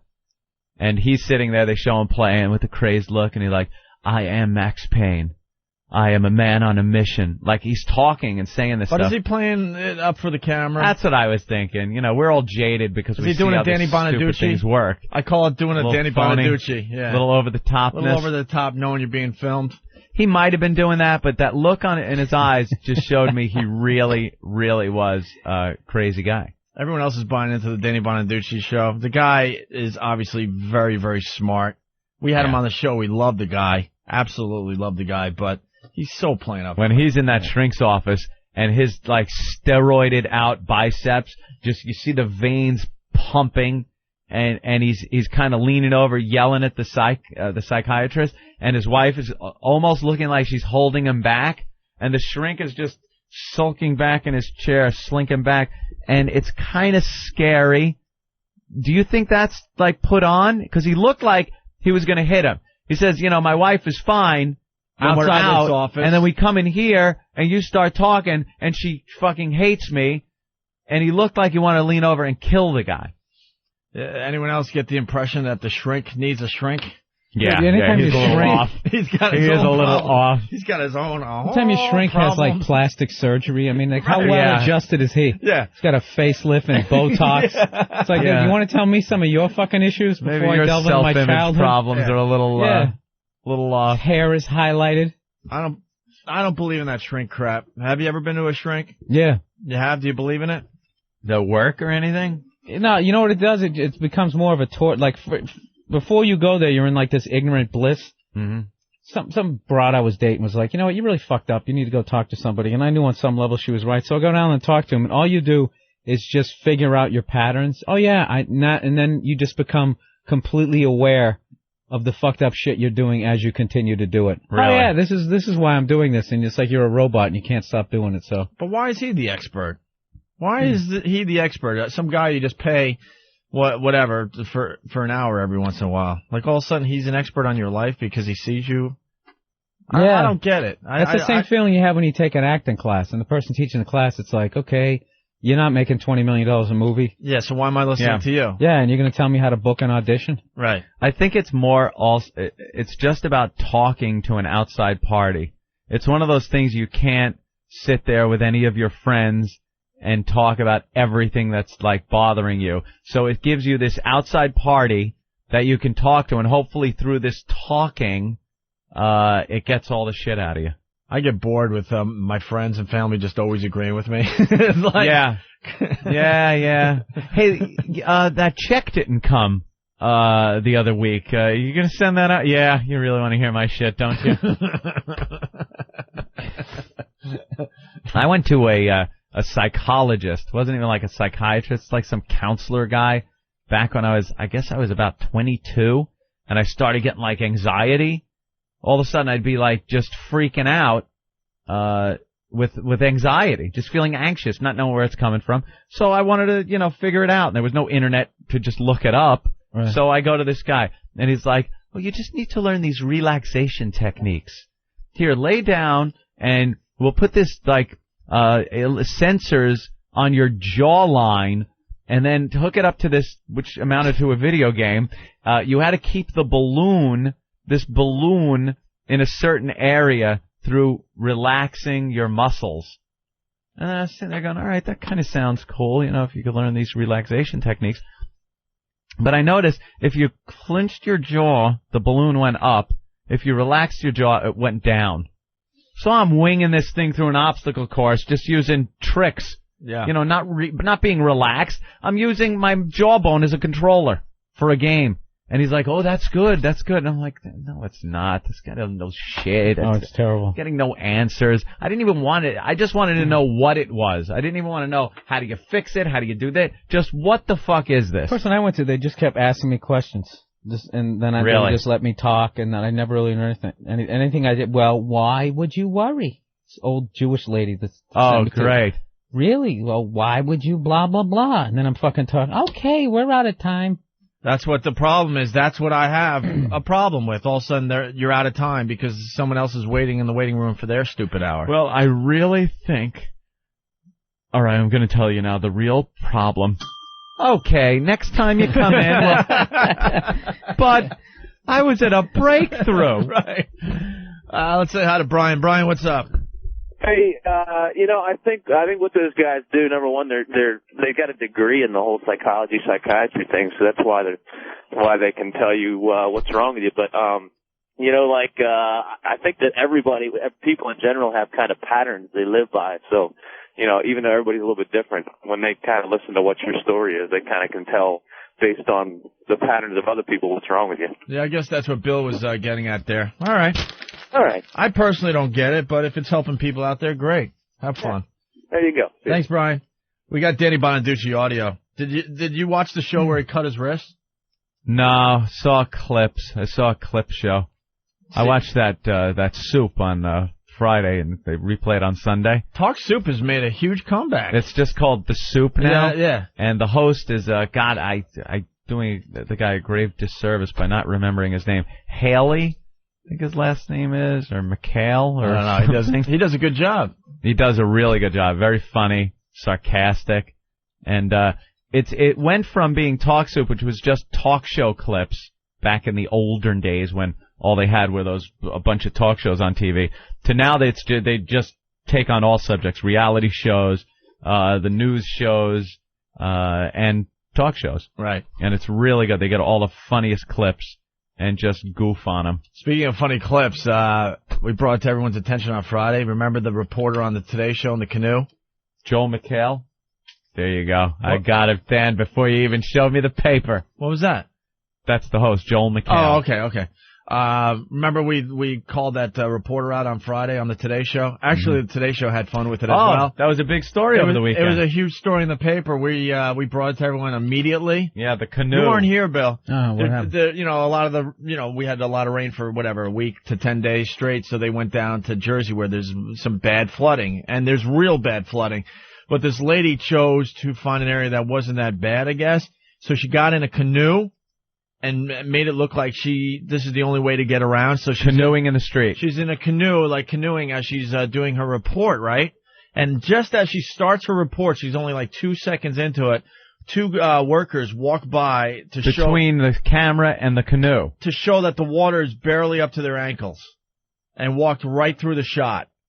And I guess, God, that's hilarious. And instead of trying to cover up, I found out, because we only could see the video. We can't listen to the audio, obviously, when we're doing the radio show. But I guess Matt Lauer and Katie really made fun of the reporter. Talked about how instead of trying to cover it up, how two holy men must have walked by walking on water, which is pretty funny. But we saw it live when it was going down, so we talked about this on Friday. And then the newspapers over the weekend had a whole story about it, like how she got caught and stuff, and she was making believe that she was canoeing in deep water, and it was nothing.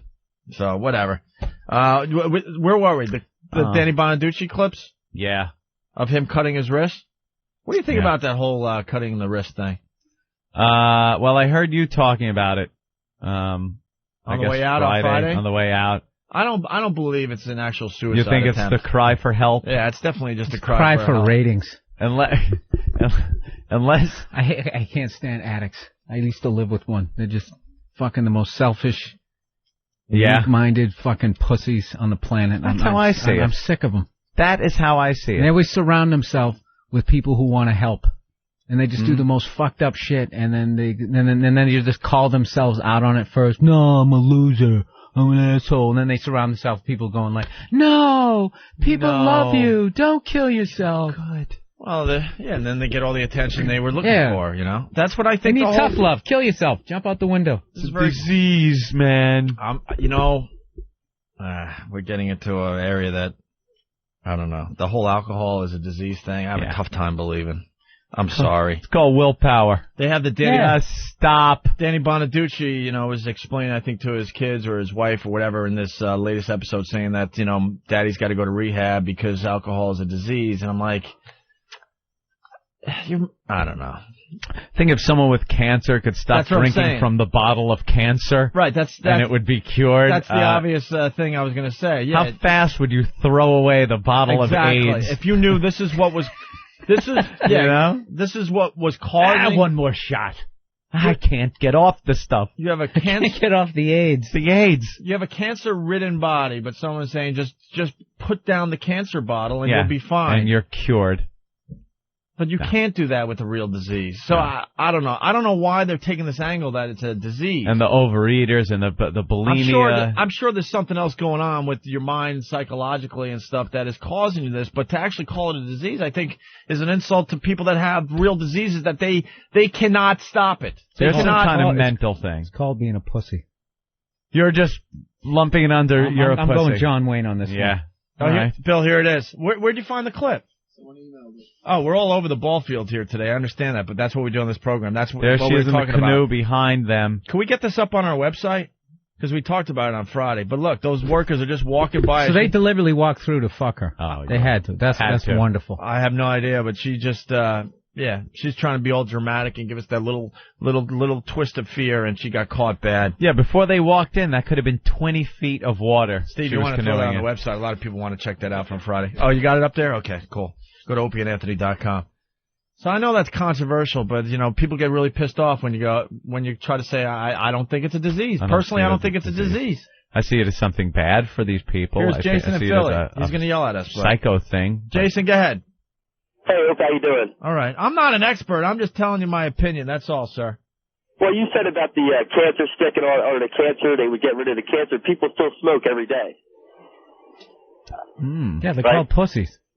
Yeah, right. That's not Put the cigarette down. Put the cigarettes down, but they still smoke every day. I like the guys that have the cancer or the heart problems, and they're still smoking. Yeah, like and eating what and more? drinking and all that other stuff. What more has to happen? I could say you're addicted to it. Yeah, but that it's a disease. Not a disease. You're addicted to it. Right. Yeah, alcoholism is a disease because it's been proven it's a disease. No, I mean, my mom had it her whole life. My dad had it his whole life.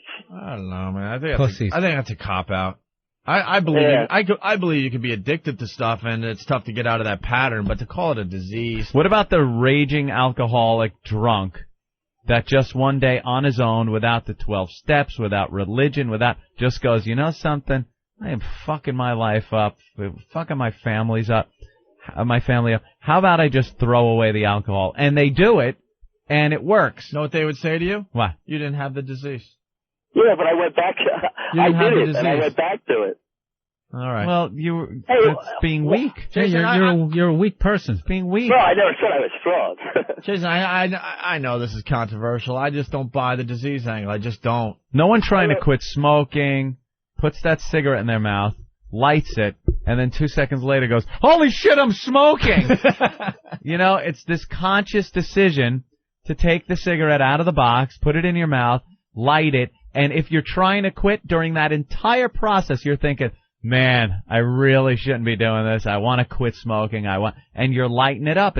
No one's holding it there. No one's lighting it for you while you're pinned down. And then it's kind of a cop-out. Mommy has a disease. That's why she's, slamming back shots in the kitchen as she cooks. It's a new propaganda angle. Yeah. Put on it. It's not a disease. How many raging alcoholics are flipping out, gripping their steering wheel right now as they listen to this shit? Right. It's a disease. It's gotta be, please. If it's not, I'm really fucked. Here's Danny Bonaduce talking about it as a disease. So, just so you know, because I've always been square with you about this in the past, that nothing new and or terrible has occurred. You can just, feel when it's coming back. And, you can drink like a gentleman for so long till something bad happens. And I decided not to wait. What do you think? I guess so. Why can't I go with you? Because I just can't. I've got to do something for grown-ups, not little boys. I want to go with you. No, next time, okay? Are we okay? Yeah. Yeah? Mm-hmm. I'm sorry about this. It's not your fault. See that? It is, my dear. Thank you, Danny, for saying I'm afraid it is. Afraid it is. Yeah, because you're not held accountable. You got to be held accountable for the shit you do in your life. No. Because if you fail at rehab and you can't cure this disease, you can at least tell people around you, the people that love you, that you're disappointing. I try, but it's a disease. I did my best, but the disease got to me. And then people automatically surround them, go, well, we're here for you, and blah, blah, blah. The master manipulators. When are people going to be accountable for what they do in their lives? I don't get it. Who wouldn't want to walk around hammered all day? I would love to. It'd be fucking great. Wouldn't that be great? Just Every drunk day, off just your ass boozing every it up day. and people just sweeping up after you. No hangover because you just keep getting drunk. Sure, why not? I love this. Yeah, any problem you cause, your loved ones are there. We're there for you because you have a disease, cleaning up your messes. Yeah. Steve in North Dakota, what's up? South Dakota. It said ND, bro. I'm sorry. I'll let it slide. All right, what's You're up? diseased. Hey, I'm a raging alcoholic. It's no damn disease. Why? Because you choose to be a raging alcoholic? Well, no, I'm still a raging alcoholic. I haven't had a drink in over 8 years, but it is just having your head all fucked up is all it is. It's something that's fun. People enjoy it, and you get selfish and don't want to give it up because it's so much fun to do. Leukemia. Yeah. That's there a you disease. Go. That's a disease. Let's go all the way out to You Cape can't go Cod. to a 12-step program to get rid of leukemia. No one gets pissed if you spill your chemo on somebody. They don't go, hey, motherfucker. You're in a bar, you're all drunk, someone spills their beer on you when they're all drunk. You're like, you motherfucker, watch where you're going. I can't help it. It's a disease. That's it. If your dialysis tube breaks and your blood spurts all over someone, they're not going, hey, I'm walking here. I'm so sorry. Your feeding tube springs a leak and you're squirting people in the face. Maybe if your colostomy bag broke and got on someone on the subway. I could see him getting pissed, but not for the same reason. Let's go to Cape Cod. Ryan. Hey, how you doing? Hey, Ryan. Love you guys. All right. I'm a big opponent, actually, of the 12-step programs. Having been in them a few times, the number one precedence is that you are powerless over your disease, and I just didn't buy into that. And surprisingly, I can still have a drink or two and call it quits today. So it is possible to get over it with willpower and a strong mind. I don't necessarily see disease, except in certain extreme circumstances where the body really does shut down. But I just don't see the cop-out of disease thing.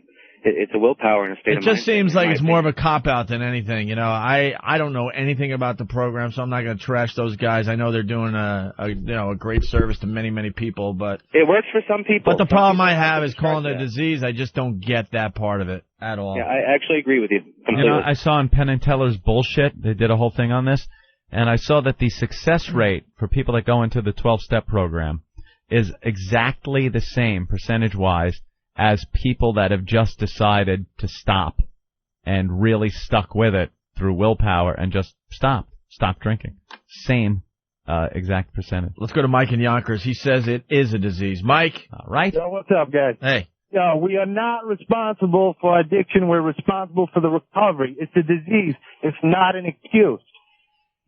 You see what I'm saying? How is it a disease? It's a disease. The disease is not the alcohol. It's the fact that they can't stop drinking. When you take that first drink, then you're powerless. Yeah, that's no willpower. That's not a disease. Exactly. No, it is. When your body physically needs it. Now, here's the thing. It is our addiction. I'm on my way to rehab. It is our choice not to pick up that first drink. So it is not an excuse. I am not defending that, it's an excuse. A lot of people will use it as an excuse, but it's not. When you have that first drink and you fucked up, didn't you know before you put it in your mouth that this was going to be bad? Exactly. But why then? Why did you have it? What goes on in your mind that actually keeps you from stopping drinking that shot? That's where I need the willpower myself. That's willpower. It's not disease. Yeah, nobody's it's addicted willpower. to cancer. Yeah, no one could go, geez, if I could just stop with the cancer, but I can. I love it. It's enjoyable. It's a disease, and I'm addicted to it. And how else am I going to get laid? Exactly. You're right. I'm not saying it's an excuse. It's definitely not an excuse. And that 3% that Penn and Teller said, yeah, that's for people that go to the rooms and decide to stop going to meetings. It's like if you're diabetic and you take your insulin, you're going to be all right. But if you decide to stop taking your insulin, you're going to die. This guy's been brainwashed. He's like Tom Cruise talking about Scientology. Right. All right, Mike. Thank you. Hey, I don't know shit. I'm just saying. I don't really get it myself. So, hey, Danny Bonaduce cutting his wrist. So this is the other thing I want. I don't think cutting of the wrist is actually a suicide attempt. Wow. Which way did he go? Vertical or horizontal? Well, if you go, vertical would be up, That's up when the arm. you're really trying to kill yourself. Yeah, up the arm, I would say you're trying to kill yourself. Oh, yeah. Oof. Anything you do and then you just sit there and think about it, I don't know. Like they say pills are really a cry for help. Because a lot of people that take pills usually wind up calling somebody and saying, I took a bunch of pills, and then, you're off to the hospital. And you have enough. They're fine. And there is that time. Enough time. It takes a while, unless depending on what pills you're taking and how many you're taking. But most of the time it's... Plus, wasn't there a camera crew sitting there as he's cutting his wrist? I mean... I don't know. I don't know how it went down, but, he's fucking up this reality TV for everybody because now it's like, extreme. It's extreme. It's extreme stuff. And anyone else pitching a show, they're going to be like, yeah, whatever. Did you see what Danny was doing for, 8 weeks on VH1? Mm-hmm. Here's him cutting his wrist or explaining it, which is pretty cool, I think. She comes home at 3 in the morning and tells me she wants a divorce because I've gotten so mad about the strippers. Wow. So I say, I can't live without you. And she said, well, you have to. So I cut my wrist. Oh, here comes the crazy and I'm bleeding. And it doesn't work out well, so I cut it again. It's just not bleeding enough. And I say, you see... Jesus. It's not bleeding. I wish VH1 had the balls to play the Benny Hill music right there.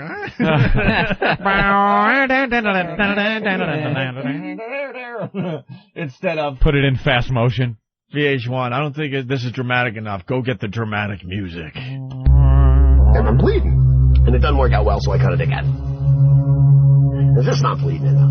And I say, you see, here's the little one. So I say, I would die without you, so don't divorce me, I'll die. And she says, I'm divorcing you. So this one I cut a little more serious. Well, I nick a little something. You can see this bump right here. You're a doc, you probably know. It starts shooting blood for a little, it's not that bad. It's certainly worse than that one. But it's bleeding an unreasonable amount. So she flips out and is going to call, I'm assuming, an ambulance. And dials 911. Well, 911's the cops. 911's not an ambulance. So I take the phone and I hang it up and I smash it on the ground. Well, the cops show up anyway. And I'm shooting blood. They put me in handcuffs. And they take me to the psych ward. So anyway, so that was kind of fun. And I'm sure there's a bunch of other parts. This is so ridiculous. Why don't you straighten up and stop, he's being an asshole, and then you just fucking... He's great because he's doing exactly what these reality shows are looking for, just a train wreck, you know.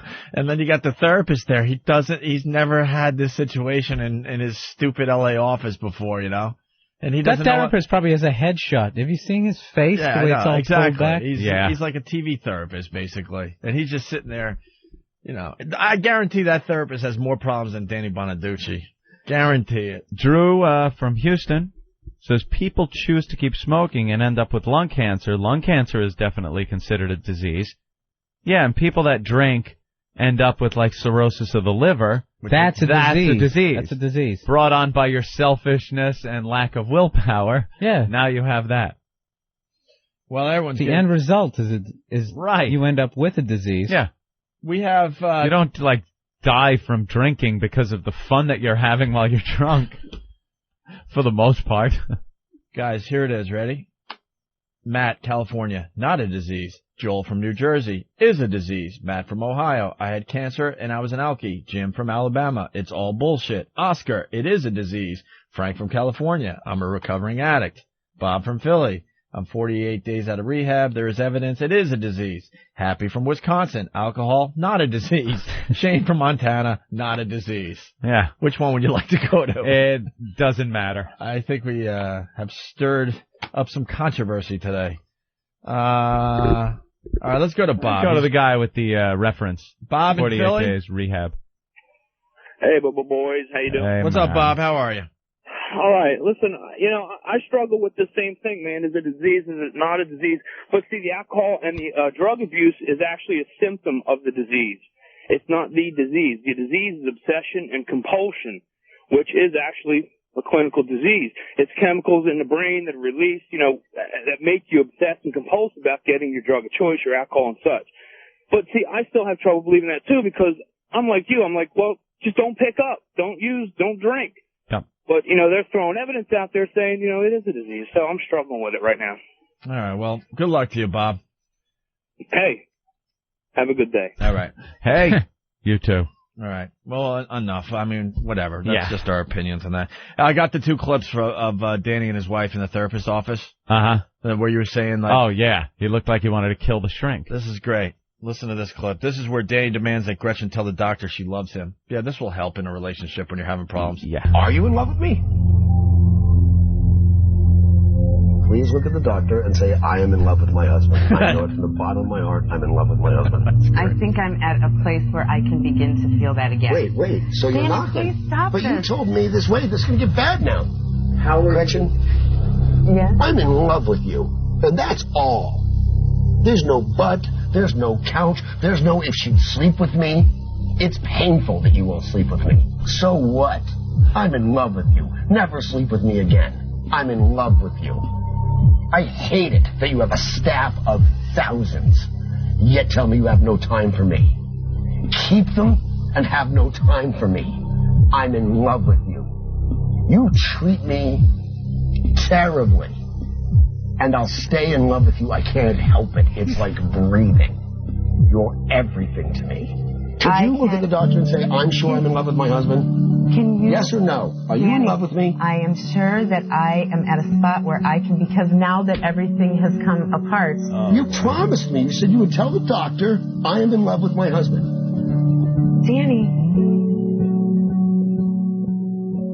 Wow. Oh, boy. She's so trying to get you to care with that music in the background. Yeah. I don't. I'm just going to go, he's treated you like shit. He fucked around on you. No, I don't love you. Right. You've treated me terribly. He's out there just fucking strippers and fighting with trannies. And then saying it's a sex addiction. Steroids. I have a disease. All right, Yeah. Here's Danny. I like to fuck whores. Here's Danny flipping out on the doctor. This is the clip you were talking about? Yeah. Didn't work out for me the way I hoped. I hoped it would work out better than this. Let's see you, Doc. You know what, though? The whole deconstructing the house, good job. You're f***ing with my house now. I'm digging you less every second. Digging you less. Cool world. Damn it, Gary. Damn it, Gary. Danny. Lenny. This has to happen for us to start over. Okay? It has to. It's not healthy what's been going on for both of us. No, it's not. And that's when you try and take away your love again. Are you doing something to my wife that is making her behave differently than she does outside your door?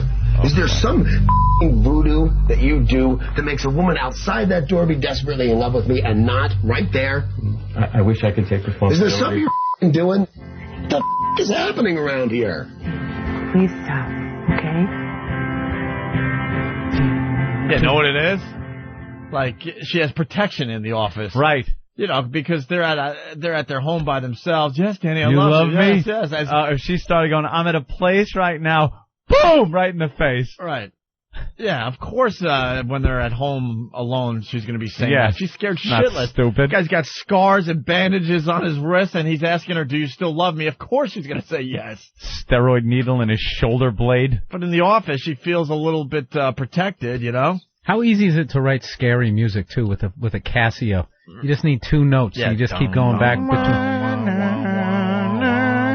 Yeah, just really slowly. All right. Let's go to Dave in Texas. Dave. Hey, boys. Hey. I was married to an alcoholic, and I don't know if it's a disease or not, but if she wasn't drinking, she was spending money, and when we ran out of money, she'd find some other fucked up deal to do to make everybody's life miserable. And to me, it's just a matter of being grown up. You know, as far as smoking and all that, it's not dying you worry about, it's living, boys. I want to do a line of coke or smoke a joint. As long as you don't let it rule your life, it's not dying I'm worried about, it's living. Little moderation, sir. I agree There with was you. on Intervention last night. Also, it's a 2 addict thing. One was the video game guy. The other was this woman. She's got 2 kids from one marriage. Got a husband now that seemed completely gay. I don't know what the hell's going on there, but wasn't part of the story. And she would eat, I guess, for breakfast and lunch, the normal woman is supposed to take in 1,200 calories. By 2 p.m., between 8 and 2 p.m., she had taken in just about 6,000 calories every day. She used to puke it up. Now 6,000 calories? 6,000. Eric was handing me something in the middle of that. 6,000 between calories? 8 in the morning and 2 in the afternoon. Because she has to stop eating like that when her husband gets home at 3. Right. And they showed her driving to McDonald's and other fast food places. She'd get like a Blizzard, and then she'd go to some other place and get nachos and pizza. And they just showed her eating, and she's talking about how, I only feel good while I'm eating, while the food is with me and I'm eating. And they just show her shoving food in her face. And she goes, the second the food's gone, I feel terrible about myself and I just want to get it out. And she was fat, stuff. It wasn't even working out for her. And what she would do, because she didn't want to vomit anymore, she hadn't puked for quite a while, she said, she was taking laxatives and water pills. So these, the water pills get the water out of your system, and the laxatives, we all know what that does. And she must have been, I want to get in touch with her to enter her in our contest, because I'm sure what comes out of there on a daily basis. And she's crying that she wants to stop, but it's can't. And again, the disease thing comes in, and you need help and stuff. She's shoving this shit in her face. She knows what's going to happen afterwards. Right. But can't stop eating. Wow, we caused a lot of controversy. I mean, you can see people yelling as Danny types what they want to talk about. What is Chip? They kind of typed it up weird inside. Goes, I have cancer. It is not a disease. Chip. Hey, how you guys doing? Hey. You have cancer and it's not a disease. No, I meant the alcoholic. That's what I figured, but I wanted to make sure because I thought, wow, this guy stumbled upon a cure or something. Yeah, at least the alcohol thing we can all admit is kind of in a gray area, but he wants to start his own thing. I don't see it as a disease. It's not a disease. One day I woke up and said, fuck this cancer, no more of it. And I just threw it away and haven't had any since. And I haven't had a tumor since. Go ahead, Chip, sorry. No, that's all right. The people who use that as a crutch and say that, alcoholism or gambling or anything is a disease is, I want to punch them in the face. Gambling is a disease is the dumbest, most ridiculous. Stop it. It is not a disease. I like strip clubs. That's a disease too, I guess. Oh, it's a disease. Yeah, they'd say you're a sex addict and need to see that, but gambling as a disease, it's not even something that's really connected. You're not putting it in you. You're getting a rush of adrenaline from it, winning, losing, putting a big hand up. I completely understand that because it's exciting. It's fun. But as far as the disease goes, people take things they really enjoy, and there's a whole spectrum there. People can either take it or leave it, or people can't ever leave it and consider it a disease.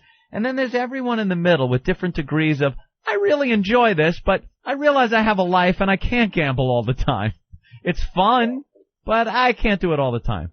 That's all it is. It's being selfish. So you have the big C there, Chip, and you're saying alcohol is not a disease? What? Yeah, selfishness is probably the best description. The funny thing is, I was actually hit by a bus, and they ran some tests and they found cancer. So in my kidneys, in one kidney. So I ended up having my kidney removed. I've been cancer-free for 2.5 years now, and I have aunts and things that have gone through breast cancer, and they invite me on the survivor walks, and I'm like, I don't feel like a survivor because I never really suffered. I was just lucky enough that they found it. Right. So when I hear these, and again, I feel guilty because I saw, relatives lose their hair from chemo, and I didn't have to go through any of that. It just pulled my kidney out, and I'm cancer-free. So when I see these people going around saying, oh, I've got this disease, I can't stop gambling, or I can't stop doing, I swear to God, I just want to beat the shit out of them. How bad is that? Like, the doctor comes in after your bus accident. Hey, good news, the bus really didn't do that much damage, but look what we found. We're going to have to remove the kidney. Guys, you know what the worst part was? I kept going for second opinions and third opinions. Every time I went, they gave me a prostate exam. Ugh. Every friggin' urologist. There's a plus to that whole thing then, I guess. Yeah, looks like you got another disease. Yeah. You might want to try to cure. I went for the first checkup over my first, over 40 checkup that you have to get. Had to get it. When were you going to share this? Had to get I'm sharing it now. Do we have the pipe song by Brother Joe? It wasn't the pipe. I didn't get the pipe. Did you get fingers? I got the finger. I got the prostate finger exam. Can we take a break? I got to take another leak. Yeah. You're coming up with the best teases today. Yeah. You got the finger, and you did not bring it to the show until now. When I was talking about, I was a little embarrassed about it. Tragedy plus time. Hold on, Opie. man. Yeah. Tragedy plus time. Hold on. I had to wait. Because It was about a month ago. Ant gets creeped out by the dumbest thing. So fingers up the poop chute. That had to drive you. Yeah. Let's get into it after the break. Yeah. Okay. All right. Let's get into it. Talking about cholesterol. Cholesterol. Because we're talking about checkups and stuff, and it turns out E-Rock, 27 years old, his cholesterol is 204. 204. He thought it was 250, but he double-checked it. It's 204.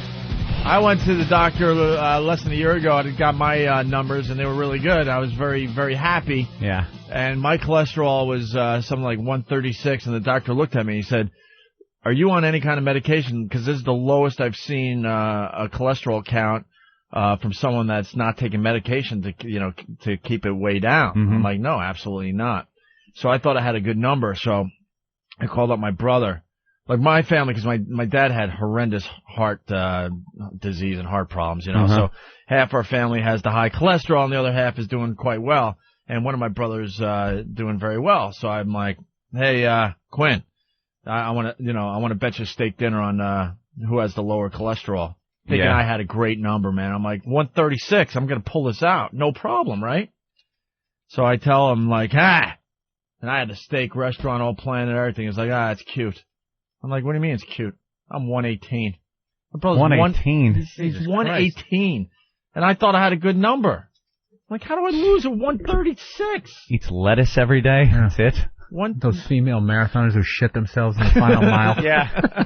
Uda Pippig. And you were saying that your highest, you were what? Oh God, my highest was ridiculous. Well, I went into my dermatologist years ago to get on the Accutane because I figured I would by my late 30s perhaps. It was time to take care of the acne. Maybe I'd take care of my teenage acne in my 30s. You hope going through your teens and stuff, and it was really bad in the teens and then 20s. You just hope it's got to be any day now. I'll just stop getting these. It's got to be any day. And then in my 30s, I'm like, remember we'd go to gigs at AAF? Yeah. And it was like, oh God, I gotta go. And I had them all code worded. Like, oh God, I got a Dudley Do Right today. Which was the one on the chin and make your chin. I forgot about those days because you're clear. Oh, I got the friggin' high cheekbone ones. I would call something else. You get one in the tip of your nose is the Wicked Witch. Ant used to get it really bad. Eyebrow line would be the Neanderthal Man. Like I'd be like, I got one of these. You were getting acne 2 decades after everyone else cleared theirs. Oh, they would just everyone clear up. Yeah, I had my teenage thing. I'm in my 30s, and I got school pictures done. I guess it must be my senior picture. I can't even look at it. The acne is really horrendous. And it goes away, though, for most people. I think by the time I was a freshman in college, maybe sophomore, I was done. Mine just sat there. I never really had it, but when I would get one, those ones that kind of announce their presence like 2 days before the rest of the world can see it. Oh, you could feel it just stretching out your skin? Yeah, it's like taking up your whole cheek. Makes it hard under there. I won't be going to school on Thursday. Exactly. Oh, it was just awful. So, I finally go to the dermatologist, and he goes, all right, well, Accutane. That stuff works. And it has. I've known people that have been on it and stuff. For some reason, though, in teens, like, there'd been suicides, related to it. But I just think that's because you're kind of fucked up about the acne. It's a disease, man. It's a disease, man. It's a disease. That's because you're listening to Ozzy Osbourne. Why don't you just wash your face? That's what I heard. My grandmother was great. She used to go, why don't you just put some Noxzema on it? And I'm thinking Noxzema on a zit you're just fueling the fire. You're just making you're making it into a snow-capped mountain. A big greasy friggin' mess all over. Oh, is that my phone? Your phone never rings during the show. Did I get a text message from my sister who always does this? Ah, right. She reminded me of the Steve Lawrence, which was one anywhere by the jawbone. You'd get the big jowls like the old Steve Lawrence used to have. Your own siblings are text messaging you to remind you the names of some of some of the zits you would get. What a great sister. Yeah, those are great. Way to go, Dawnie. Thank you, Dawn. And so finally go to the dermatologist, to Accutane. He tells me about it and goes, well, Accutane's known to raise liver function and raise your cholesterol. Yeah. I was like, all right. So he goes, we really monitor your cholesterol during this, so we'll take one before you go on it, and then we'll monitor it during that time. So he takes it before I go on it, and it was like 310 or something. He's like, ooh. He goes, I really don't recommend people going on this when your cholesterol's that high. It's Derek Jeter's batting average. Exactly. Yeah, I'd be in single A ball with my number. He had Hall of Fame cholesterol numbers. Right. That's a career 340. Yeah. I was 136. I wasn't going to make it to the majors. Again. I'm a batting motherfucker. Yeah, that's utility impressive. player. I'm just I'm slapping singles every once in a while. Yeah, you're the guy like when you're losing 18-0, they send you in to pitch. Right. And everyone's just having a big laugh. But I got a good glove, you know. But I was always not many errors. Like I ate horribly, you know. Everything was red meat. Everything was steak. Didn't matter where I went out, what I was doing. It was always about that. So really pumped the cholesterol up. And then I started taking the Accutane because I was just like, doc, well, you know, give it to me. We'll check it next time. And it went up and peaked out at like 350. Holy crap. And you got to take Accutane for something like 6 months. It's a 6-month regimen. So it was just pumped up there for that long. Oh, cottage cheese. I could hear my pulse in my ears. It's just awful. Were sweating butter by the time you were off that thing. It was horrid. Wait a minute, red meat is just automatically after why? I thought everybody ate that shit for protein to get lean and all that crap. No, the certain red meat is fine, and you know, if you don't have a family history, a bunch of fucking guineas with lard going through their bloodstream. Or if you actually buy a quality meat. Yeah, you get ground chuck. That fatty. And it's not every day. I mean, every friggin' day was, you know, if we got Chinese food, it was beef and broccoli, which, you know, is just awful cooked and, you know, it's greasy and everything. But it was always about beef, you know. All right, you're stalling though. And then I went and got it checked, and it was 150. Was the recent check? Yeah. But screw that. Who cares? The finger. Right. So I go in to the doctor. I don't like you right now. Why? I'm on the show, you know, spilling my guts and my soul. Yeah. I told everyone I think I have a doctor that is some kind of pervert because the last 2 visits, a finger each time. What the fuck is going on? Each time? I told you that. That's a little odd. I told you that. I told you about his lab coat getting. That's a little odd. I told you about the doorknob and all that, right? I gotta tell us again. This is what's great about having someone in the studio that's never heard the story. You get to tell the doorknob and the ass story again. By all means, elaborate. It's a known fact that I ever since we started doing morning radio, I'm a little constipated. I used to be very regular, and then that kind of went away. It's getting better, but I went to the doctor, right? So he's doing a whole checkup, and I'm just about to leave, and he goes, one other thing before you leave. And I'm like, what? And I see he's got his back to me, and he's putting on the glove. And I'm like, and he can't even look me in the eye to tell me. That is like the worst situation in the world to be in.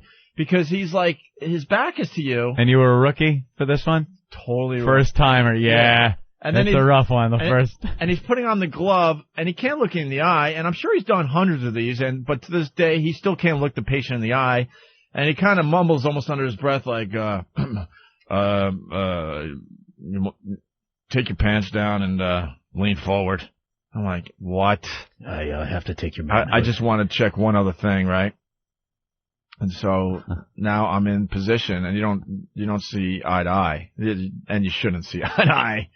And all of a sudden he says, breathe in, and then as you let out, he goes in. He goes in, man. That. And I'm like, whoa, hey! And then the famous Moon River from Chevy Chase there. And all of a sudden, I turn around. He's like, okay, you could, put your clothes back on. And I turn quickly around because I'm like, what the fuck? I want to look him in the eye and see if I'm going to punch him because I'm pissed off right now. And then he's got his back turned to me, and he's walking toward the door with one finger up in the air like this. That's the finger he's got to go smear on a slide, I guess. Yeah, they smear it on a slide and put some drops on there to see if there's any blood in it. Or bugs or who knows. Yeah, whatever the hell. So all I see is this doctor, he's up there in age, with a finger up in the air, protecting the specimen, and he's got like a clipboard and a lab coat, and he's heading toward the door, and somehow Did he taste it? Somehow the pocket of his lab coat gets caught on the doorknob. So now, oh no! Now it's looking like a comedy routine. He's stuck on the doorknob with his finger up in the air, and he can't really use his other hand because he's holding a clipboard or something. And it was just like a really awkward, very strange moment. And I had to get up and like help him with the door, and it was just like, ugh. And then he goes out, and and I found out that I'm fine as far as all that shit goes. But but I've been telling these stories for I don't know, off and on here and there, and the whole time you had an experience and you didn't want to come to the table. No, not the whole time. Just about a month ago. That was it. I'm fresh. I'm still having trouble sitting. I'm an ass, man. As soon as that happened, it had to be next day. Have to tell everyone. No, this story's been stewing in you for a month. Stewing, nice choice of words. Really awful. So what happened, man? Well, go to the doctor, go through the whole checkup and everything, thrown on, everything's cool, and he leaves the office, and I'm looking at his clipboard and the sheet on there, and he's got like it's like exam, and it's kind of in doctor code, but you can make it out, And it had exam for different demos, pediatric, and then it had like 18 to 25, 25 to 35, 35 to 45, kind of what you have to do, what the doctor does during those demos. So I look in my demo, and I see what he's done, blood, do some blood work for the cholesterol and stuff like that, checking ears, eyes, all the basic stuff, and then at the bottom, it says prostate. And I'm like, and at first I'm looking around the office to see if there's gloves and lube around. Danny Bonaduce music starts playing in the background. Yeah, that ominous music. So he's doing everything, looking in my ears. And I didn't know what to do. I panicked. He's looking at my ears, eyes, throat, all the basic stuff. All the orifices. Yeah, and I'm sitting there in the... He wants to see how many orifices he can violate today. Yeah. I'm sitting there, I have my pants on and everything, I just don't have a shirt on because, stethoscope and all that stuff. Are you quivering at this point? And then, I was like shaking a little bit. And then he gets done and finishes up, and I don't know why, but I went to get my shirt back on. He goes, oh, not yet. He goes, drop your pants. Yeah, but why? You should be able to put your shirt back on at least. Please, let me be, clothed. I guess he didn't want the tail of my shirt getting in the way. So I have to lift it up and hold it with his teeth. So, yeah, it's one of those, okay, well, grab the table here and just kind of bend over. Brace yourself. And I'm like, oh, here he comes. I can't imagine. This is just the thing that is, been on your mind for years. Here it comes. Any other doctor visit for years before that never included that. But then you fall into the demo, and that's it. And he had the glove on, a lot of the lube, and whammo, there it went. And I just went like, like I sounded like I made a Krusty the Clown noise. Sounds like you made a Lucy noise. Oh, right. And then he kind of like, no, stop. What are you doing? Come on. And then I guess he knows what he's feeling around for. Oh, God. But at that, they go side to side a little bit. You're like, holy How long does it crap. take? At that point, it must be Mine was 3 seconds. Mine was 15. Oh. It's Yeah, gotta 3 be seconds. 3 I was seconds. going to say 15 minutes. But it really feels like it's a lot longer. It feels like, what is he doing? This is taking too long. And then... You know what he's doing, because we've discussed this on the show, too. What? I think there's doctors out there that enjoy this thing. No, this guy is he's an older, Jewish man. doctor, all the degrees and diplomas on the wall. I love it. Because back in the day, there were no perverts. Yeah. No. Once you're born before a certain year. Thank you, Bill. I'm figuring if this guy is getting his jollies, shoving fingers up men's asses, Anthony, you're it would have come out going already. through medical school. In the beginning, you guys are all in the same little herd. Right. And That's gradually, you start tapering off, deciding what area of medicine you want to go into. We discussed this. That's where you all the perversions come out. He's general practice. He's not just the finger up the man's ass guy. Freaks who are into toes, they become I completely agree. But the fuck you call a toe if doctor? he specialized in finger up the guy's what's ass. that about? Oh yeah. What's That's the deal? Too. But this guy, what's the deal? Proctologist with the doctor. Out of every part of the body to be a specialist on, you choose man I'd ass. like to believe hairy man ass. that part of his job is like us having to go to a meeting. It's not the fun, good part of the job. Yeah, but you don't have a part of meeting every day, Anthony. well, every once in a while. I hope for his sake every day someone that falls into the finger up the ass demo isn't there. You know, I'm hoping it's, the stethoscope, the quick thing. The little kid comes in. You gotta give him his little shots for polio or whatever they give shots That would for. actually be funny. He's looking at his schedule for the day. Oh, God. A 40-year-old. Oh, I got the ass demos in today. Didn't I tell you to book this after lunch? Do you think right before lunch? Do you think the doctor has a tough time eating the peanuts at the bar? Oh, Jesus. His day is He's over. very professional. He does that. He's and got then those diplomas on the wall to hide up a world of hurt. No, in his personal very life. professional. Did he and put he a wipes hand on the back of your neck? Yeah. Pinned my head down. Gave me a little pillow and told me to bite it. And he takes it, and like Opie said, he smears it on this cardboard thing. You little bitch. Yeah, you like that, don't you? No, not at all. And he smeared it on a piece of cardboard and put some drops on it, and then he goes, "Oh, you're fine, none of that."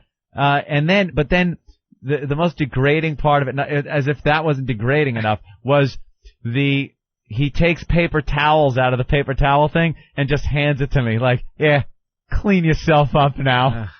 And you gotta sit there like cleaning the lube out of your ass. Oh my God. So degrading. And then when you're all dressed, it's a weird feeling after you leave that situation. You feel kind of like that was not supposed to happen. No. You get this like that. I don't think that was supposed to happen. And then you sit down in your car after you leave. You sit down and you feel like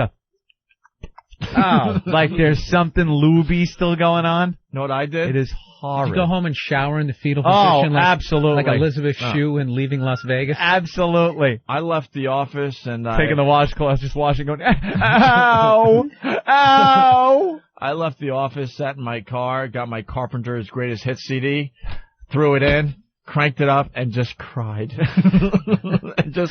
Carpenter's Greatest Hits, and just cried. Over and over again. Assholes. Ant's exam happened 20 years ago, and he remembers it like it was yesterday. Fucko. You just got to throw Metallica on or something after that happens to you and get the hate out. It wasn't a proctologist. The hate. It was a general practitioner. Part of his gig, man. What are you going to do? Part of his gig. What were you thinking just before the finger entered?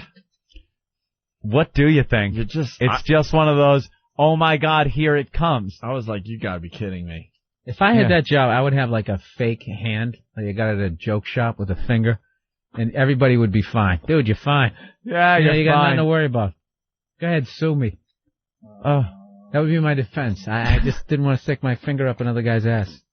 He's got to feel around to your prostate. Apparently you can get at it through that entrance. I think that, God should have put in some kind of access door, where maybe you could get at the prostate a little easier than going through the ass. Some trap door on the taint. Yeah, right there. Was this your ride home, Opie, after the finger? Idiot! Wow, their music really is horrific, isn't it? Oh my God, it's depressing as hell. Here's, I hate to admit it, but there was a microphone in the doctor's office right at the moment of the finger.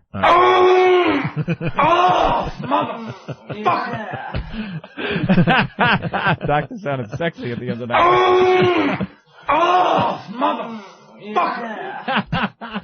That's the doctor. Oh, yeah. Yeah. I got some audio too, Anthony. You do? Believe it or not, yeah. I want to kiss you on the mouth. You want to kiss me, or? I got a little upset, and the doctor, the doctor got upset with me. You can act like a man! What's the matter with you? I think I got some audio of you, Anthony. Oh my God! Oh, that's better.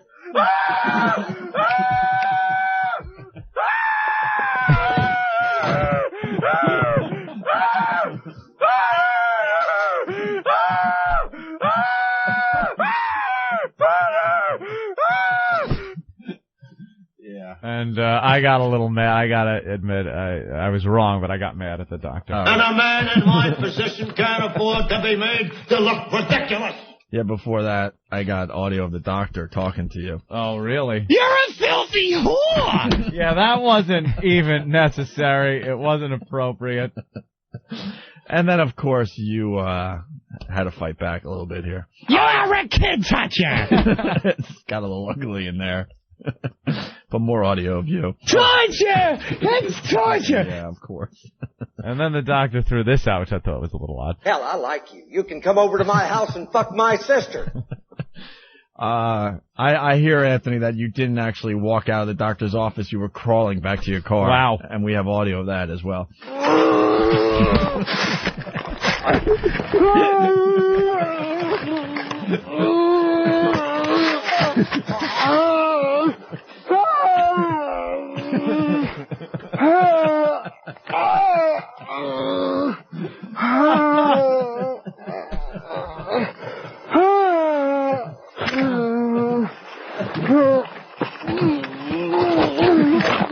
And there you go. You got in your car. Yeah, I was taking a little long to pull my pants down, and the doctor got mad. Well, any fucking time, sweetheart.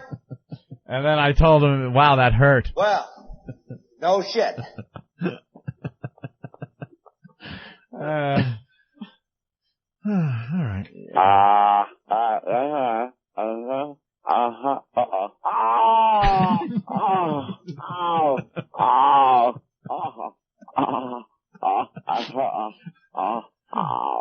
That's actual audio of Anthony in pain. And then I was in a little pain, and the doctor got mad. Stop whining.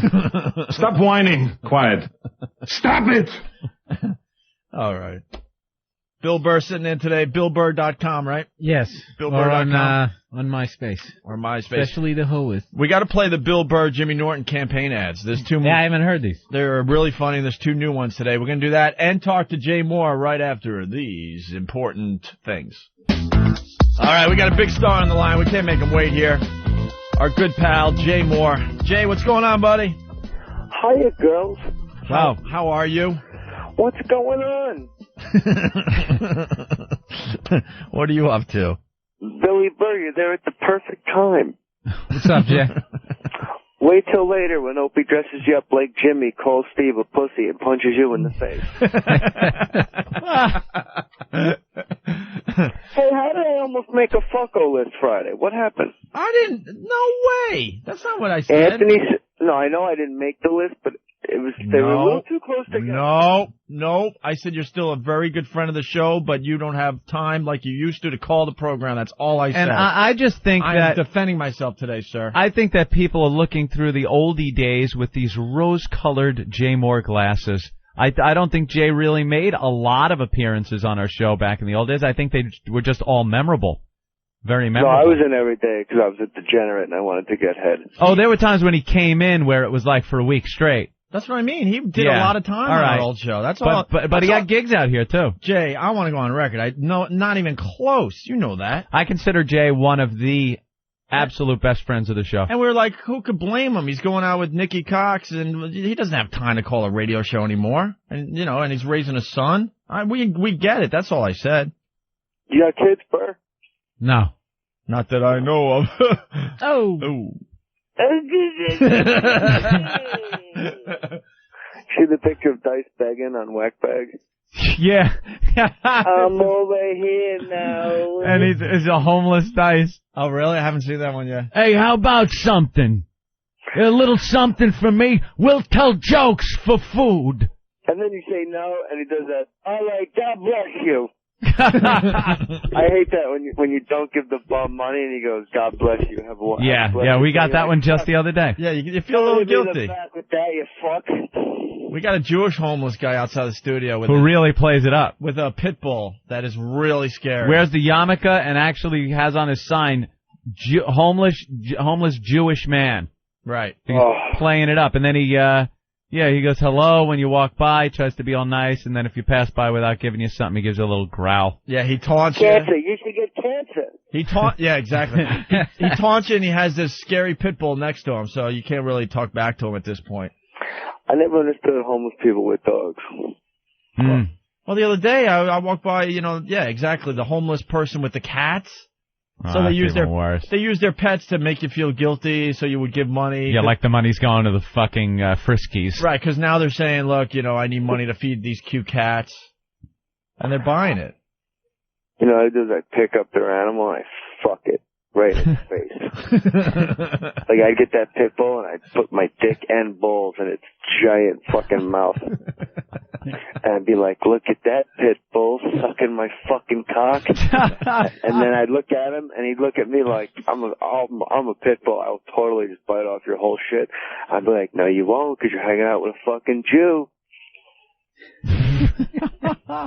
You're just some fucking dog rolling with a Jew. What are you going to do?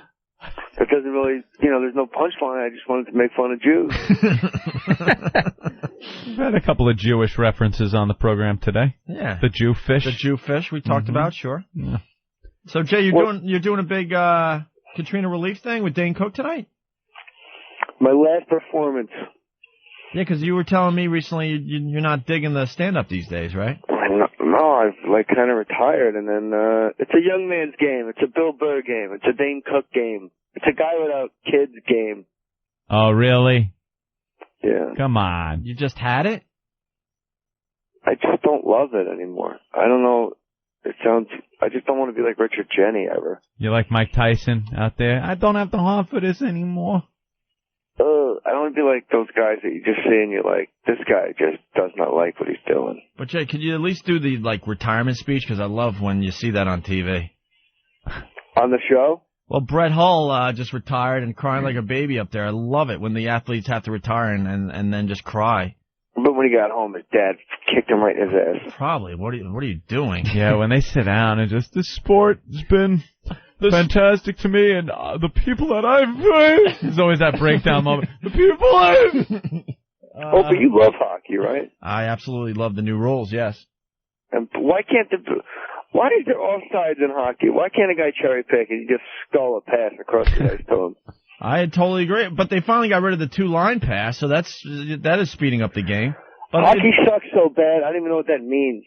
Oh, really? They got rid of the center and they line, moved basically. the net like a foot closer to the wall, and it looks exactly the same. And I'm supposed to get all excited to watch a bunch of uncircumcised Euros skate around. Any changes on that icing rule?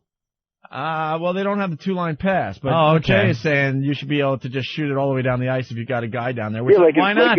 Which I agree with. Like in basketball, like if there's a fast break, you just hit the guy on the fly. I completely agree with some that. Some guy's just standing there with the goalie waiting for the puck. Yeah, because if you are going to do that, you're not helping on defense, so you're risking already. So right, you're kind of taking a player out of the mix. Look, hockey sucks. Let's be honest. The score's like 3-2. If there were no goalies, it'd be 6-5. Fucking faggots. You want to play with us? I can't. I didn't bring my skates or my ice. That's a great way to look at it, though. What kind of sport is that? But Brett Hull retired over the weekend, and he was crying pretty. Hockey was good. great. Hockey was great in the '80s, though.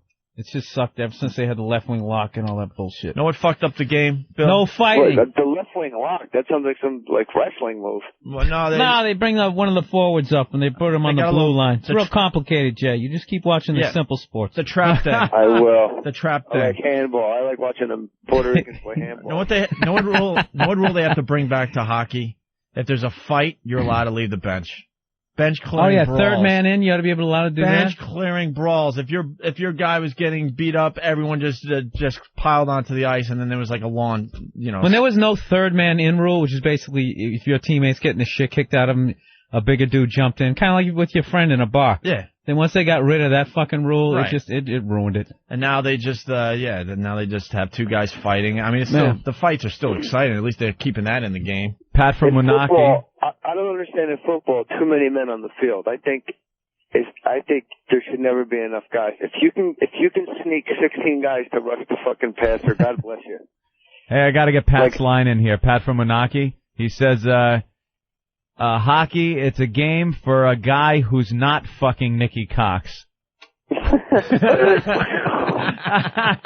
I hear the car crash? Where is the car? It was good, but it was Pat. I listen with my son all the time, and I just go, well, you know what? If he hears curse words, it's better he hears it from you guys. But whenever he hears the car crash, he goes, what was that? Oh, that's adorable. Why don't you become one of those? Why don't you become one of those comics, Jay? Yeah, where you talk about your kid. Where you only talk about your kid on stage? How much do you want to choke those people? This morning, pooped his diaper. Oh, how much do you just want to Start wearing a sweater on stage? Oh. You know, he did the cutest thing. You know, what's with the kids and being short? What? My son was Huggy's number 6. You know, folks, I gotta tell you. The other day he asked me, what color is God's skin? I said, white. And I said, get downstairs. What? God, I love that fucking thing so much. Oh, so there's a show... At the Wiltern? What's that? The Wiltern Theater's nice. I saw a couple bands there. Wiltern's like really far, since you guys are so familiar with it. It's basically Korea. It's very east on Wilshire Boulevard. It's like where all the driving ranges are at night, and you just see a bunch of Asians sculling balls into the night. Boy, they love their fucking golf, the slopes. It's unbelievable. Yeah, how did that happen? They do everything now that's fun. That people like to do. Golfing, gambling, forget about it. You go to any casino, you're sitting with a chain-smoking Asian next to you. That is How about when you losing. go up to Harlem, past the Rucker, just a bunch of Chinese guys fucking playing 5-on-5? No. Really? Now you're a madman. I know, but somehow I got Anthony. He did get me. He did get me on that one. He goes, really? I don't put it past him. He goes, really? Jackass. I don't put it past him, my friend. What do you think of What do you think of Michelle Wee? Well, I'd like to be more specific. She's the LPGA 16-year-old. No, I know who she is. Yeah, I'd fuck her. I mean, I know where you're going. What do you think of her? Yeah, it could be I could fuck her, I would fuck her, or talking about how she golfs. 16 playing on the tour there. Oh, I don't care about that. She's a fucking hit list. This thing's a club. I hate golf too. It's a gay sport. You like the baseball, the football, right? Yeah, the little hoops, boxing, little hoops. I got a good competitive eating like Pat from Monaco. Pat with his competitive eating. Speaking of chinks, standing next to some chink. Well, he was he came in second place, grilled cheese eating contest in Arkansas. Well, you know what they say. Hey, I dug your article you did for I guess Sports Illustrated, was it, or the online? Yeah, I saw the one about the websites that you did, going to losing teams' websites, teams that suck. How to tell if your team sucks by their website? The Devil Rays. It says, "Watch it happen." They got all like these, watch Lou Piniella die slowly. And then I made fun of the Atlanta Hawks. And I actually, if you went to the Atlanta Hawks website, Harry the Hawk mascot made fun of me back. Did he? They got a picture of a guy in a fucking bird suit that didn't get out of Athens High. Bashing the mascots and the websites of the losing teams and how they have to still make it try to... You go to the website, it's not going to go, yeah, we know we suck, could you please, come see us anyway? They got to, capitalize on any up thing that they have. Oh, plus every game they're giving out a bag full of free shit. Yeah. There's always T-shirts and it's always... Every other day it's Bat Day. So if Tuesday night, every row will pass a joint. How about when the Clippers used to advertise here in the LA Times, come watch these teams that are good. Yeah, they used to sell a package that you could buy where they would be playing the Lakers The Sixers, like all like the all the teams that yeah, were all doing the best something. teams. Yeah. Watch us get the shit kicked out of us by the Sacramento Kings. It would be like, yeah, it'd be like the Rockets. I'm trying to. There's one where it was all centered. It's like, come watch the big men. Come watch Hakeem, David Robinson, so and so, Shaquille O'Neal, and watch the Clippers suck cock. And those are always the games It's the that power like, package. Those were always the games where Shaquille would sit out anyway, because you know they were playing the Clippers.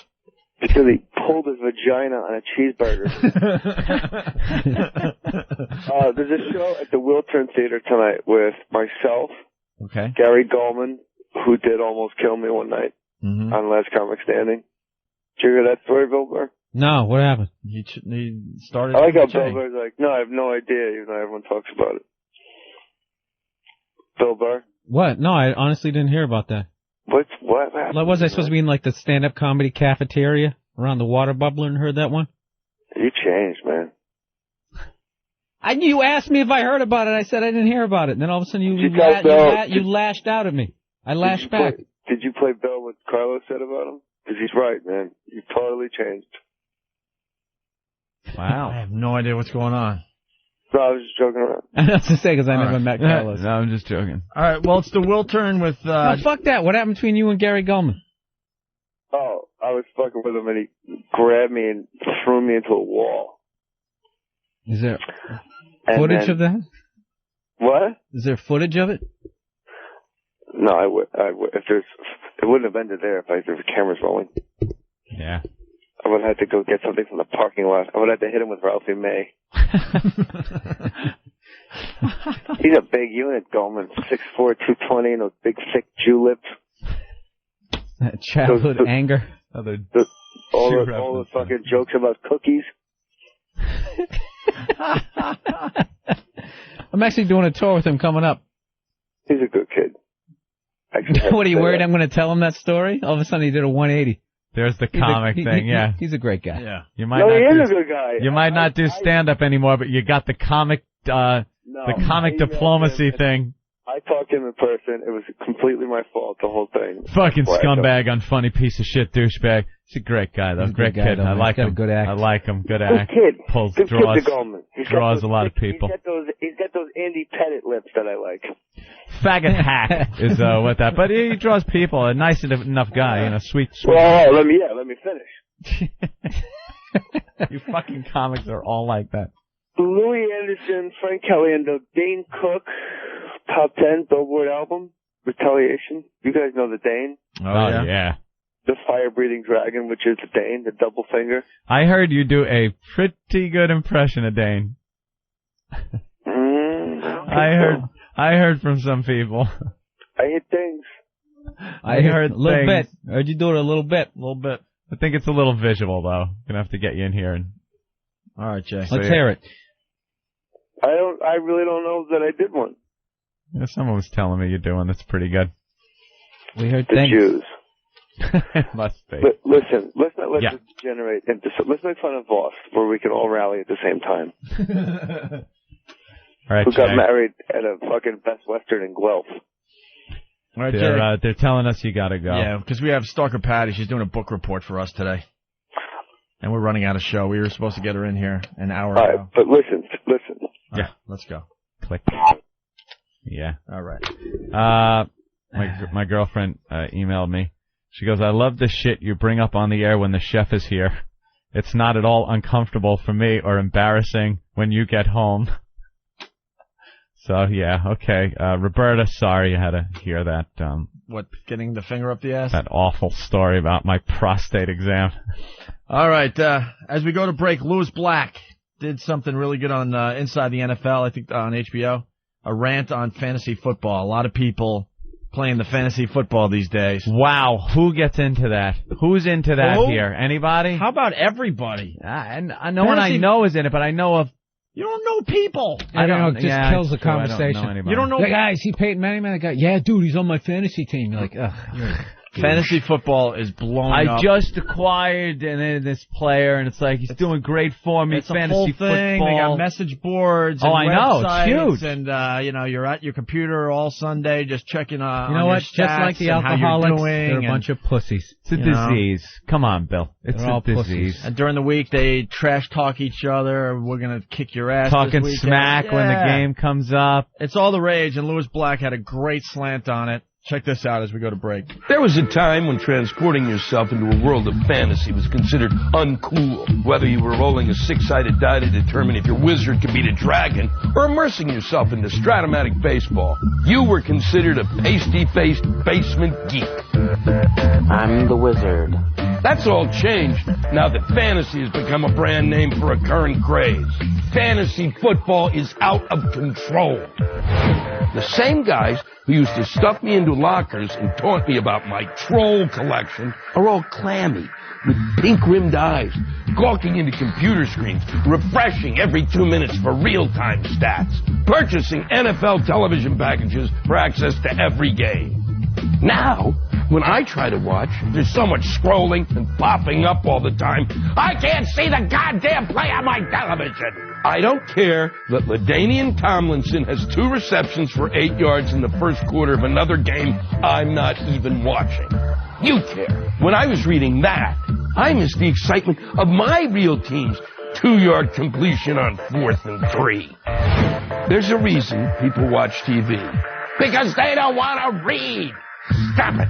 I just want my game. And 2 geniuses telling me, you need to run a 3-yard route on 4th and 3. A 2-yard route doesn't work. Look, doctors are saying that your fantasy football life makes you less inclined to engage in your real one. Family activities, daily chores, like sex with your wife, they've all become too real. Your divorce rates are skyrocketing. Grow up! You don't own anyone. I can understand George Steinbrenner not helping his kid with his soapbox derby car. He's busy buying Latinos. Real ones. What you're playing is a little thing I like to call algebra. Wow, you beat the bald guy with the swollen prostate in the next cubicle this week. Whoo, crack a newspaper for your stats, junkie. Leave me out of it. The next time you want to have a fantasy, go in the bedroom and lock the door. Stalker Patti is going to be in studio in a few minutes. We gave her an assignment. She's doing a book report today on one of the sex books we got in. Really fast, Madonna's in the news. Well, first I got to just say, people are bashing me for having a chef. It's someone that comes over my house and cooks once a week. And it goes in the fridge. And then I take it out and put it in the oven. Yeah. Heat it up, and it's good stuff. It's like having a bitch who can't take half your shit. She decides to fucking leave. It's a luxury. Cook. Yeah. And, And people say, you're dating a girl named Roberta? No, that's the cook's name, you idiot. People just don't listen. She's a hooah. They don't. No, she's listening. No. Roberta's a hooah. Would you? She makes Billy, that's Billy Aunt Burr talking and not me. Do you She's want her to? Hooah She's gonna make sandwiches. She's gonna spit in my food. Is there a threesome going on? Billy? Yeah, what's going on? No, there's not. There's a little more to this, I think. Food. Yeah. Telling people. And I enjoy it thoroughly during the week. How many chefs are female? Them bitches is waitresses. What do you think, I'm stupid? And have a male chef over there? Stop it. Yeah, and let me get a pool boy with fucking abs and... Like Frenchie. Yeah. Hey, I will cook for you. Annoying ass. Anthony's a desperate housewife. Yeah, that's me. He really is. Probably walks around in high heels and a little two-piece swimsuit. It's much more convenient, and that is why, my friend, my cholesterol is at 150. All right, very good. I got something for you. 2 girls forever. All right. Look. You dick. You dick. Oops, I'm sorry. That was the wrong button, of course. Hey, Madonna's in the news, Anthony. Hey, how about that Madonna? Madonna keeps kids from TV and ice cream. What a mom she is, huh? Madonna says she's the disciplinarian with 9-year-old Lourdes and 5-year-old Rocco. The former Material Girl told Newsweek that she doesn't let her children watch TV or look at magazines. That's because there's too much crap out there, like all her music. Yeah, her garbage. Yeah, she's trying to protect them from the exact kind of shit that she's been putting out for the last 20 years. It is kind of hypocritical if you think about it. She makes a living off being in pop culture. On MTV, dressing like a hooah. She's all about the pop culture, and she gets inspiration from other pop culture, right? But she won't let her own kids take a peek at the pop culture. Because at some point, they're going to see her vagina's going to show up on the twat channel. I think you're putting your kid in a bad situation by telling them they can't watch any TV or look at magazines. Yeah. If you want to control them a little bit and say, all right, TV an hour a day, but I want you also to read books, maybe I could kind of see that. But, what is this kid going to have to talk about? She probably gives them all books like Moby Life Dick lessons and stuff. Like the shit she's never read. She thinks it's stuff that the kids are supposed to read. Right. So they don't turn out like me. She says milk and ice cream are off limits in her house. Why is that? Is that a religious thing? And then she writes, when Daddy gets home, they get chocolate, but I'm the disciplinarian. And listen to this. She's starting to sound a little mommy dearest here. She's also strict about laundry duties. When her daughter leaves dirty clothes on the floor, this is her quote, we take all of her clothes and put them in a bag, and she has to earn all of her clothes back by being tidy, Madonna said. God, and she continues, she wears the same outfit every day to school until she learns her lesson. $2 quadrillion, and this poor kid is wearing the same thing to school every day because her mommy's an ass. Her mommy's dearest. She's got a fucking nanny. None of those people raise their kids. Yeah. That was just all fluff for an article. You don't think she's really doing that? Keeping TV away? No, I didn't think she's ever even brushed her hair.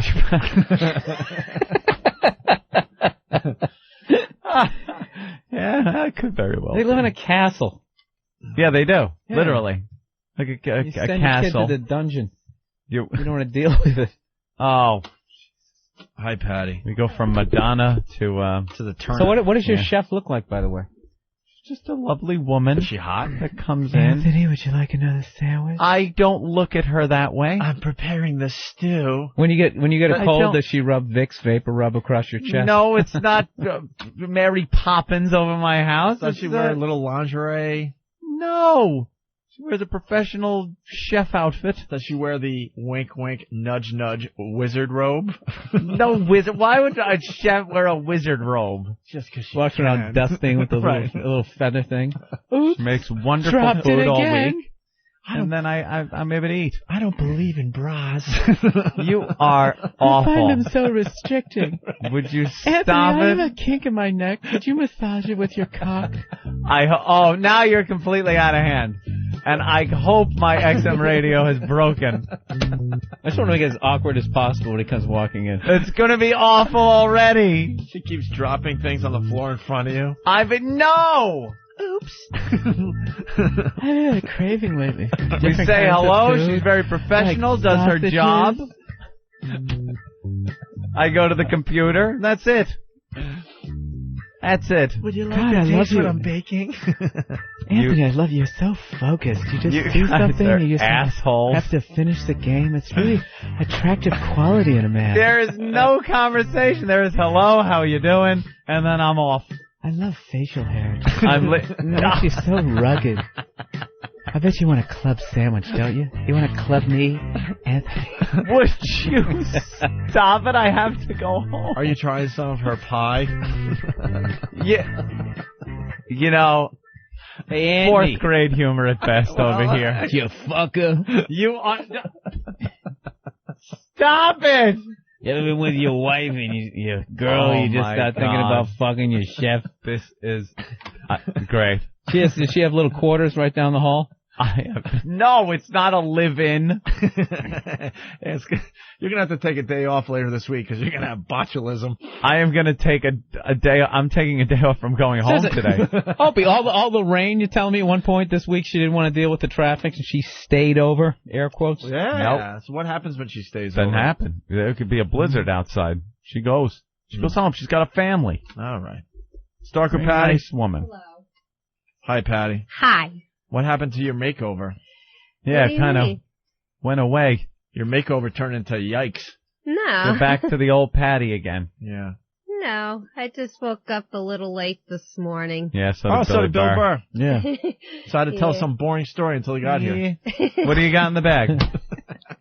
Is that yours? No. Oh, I thought you brought that. That was there already. That's for Bill Burr. It's a bottle of truffles. wine. Hey, where's the book that you had to read over the weekend for Oh, us? I read 8 chapters of it. Why does her and voice I have go right my through you? notes. I read 8 chapters of the way. Yeah, let me move this before this I bottle have my shatters. notes of what I read so far and what I covered. All right.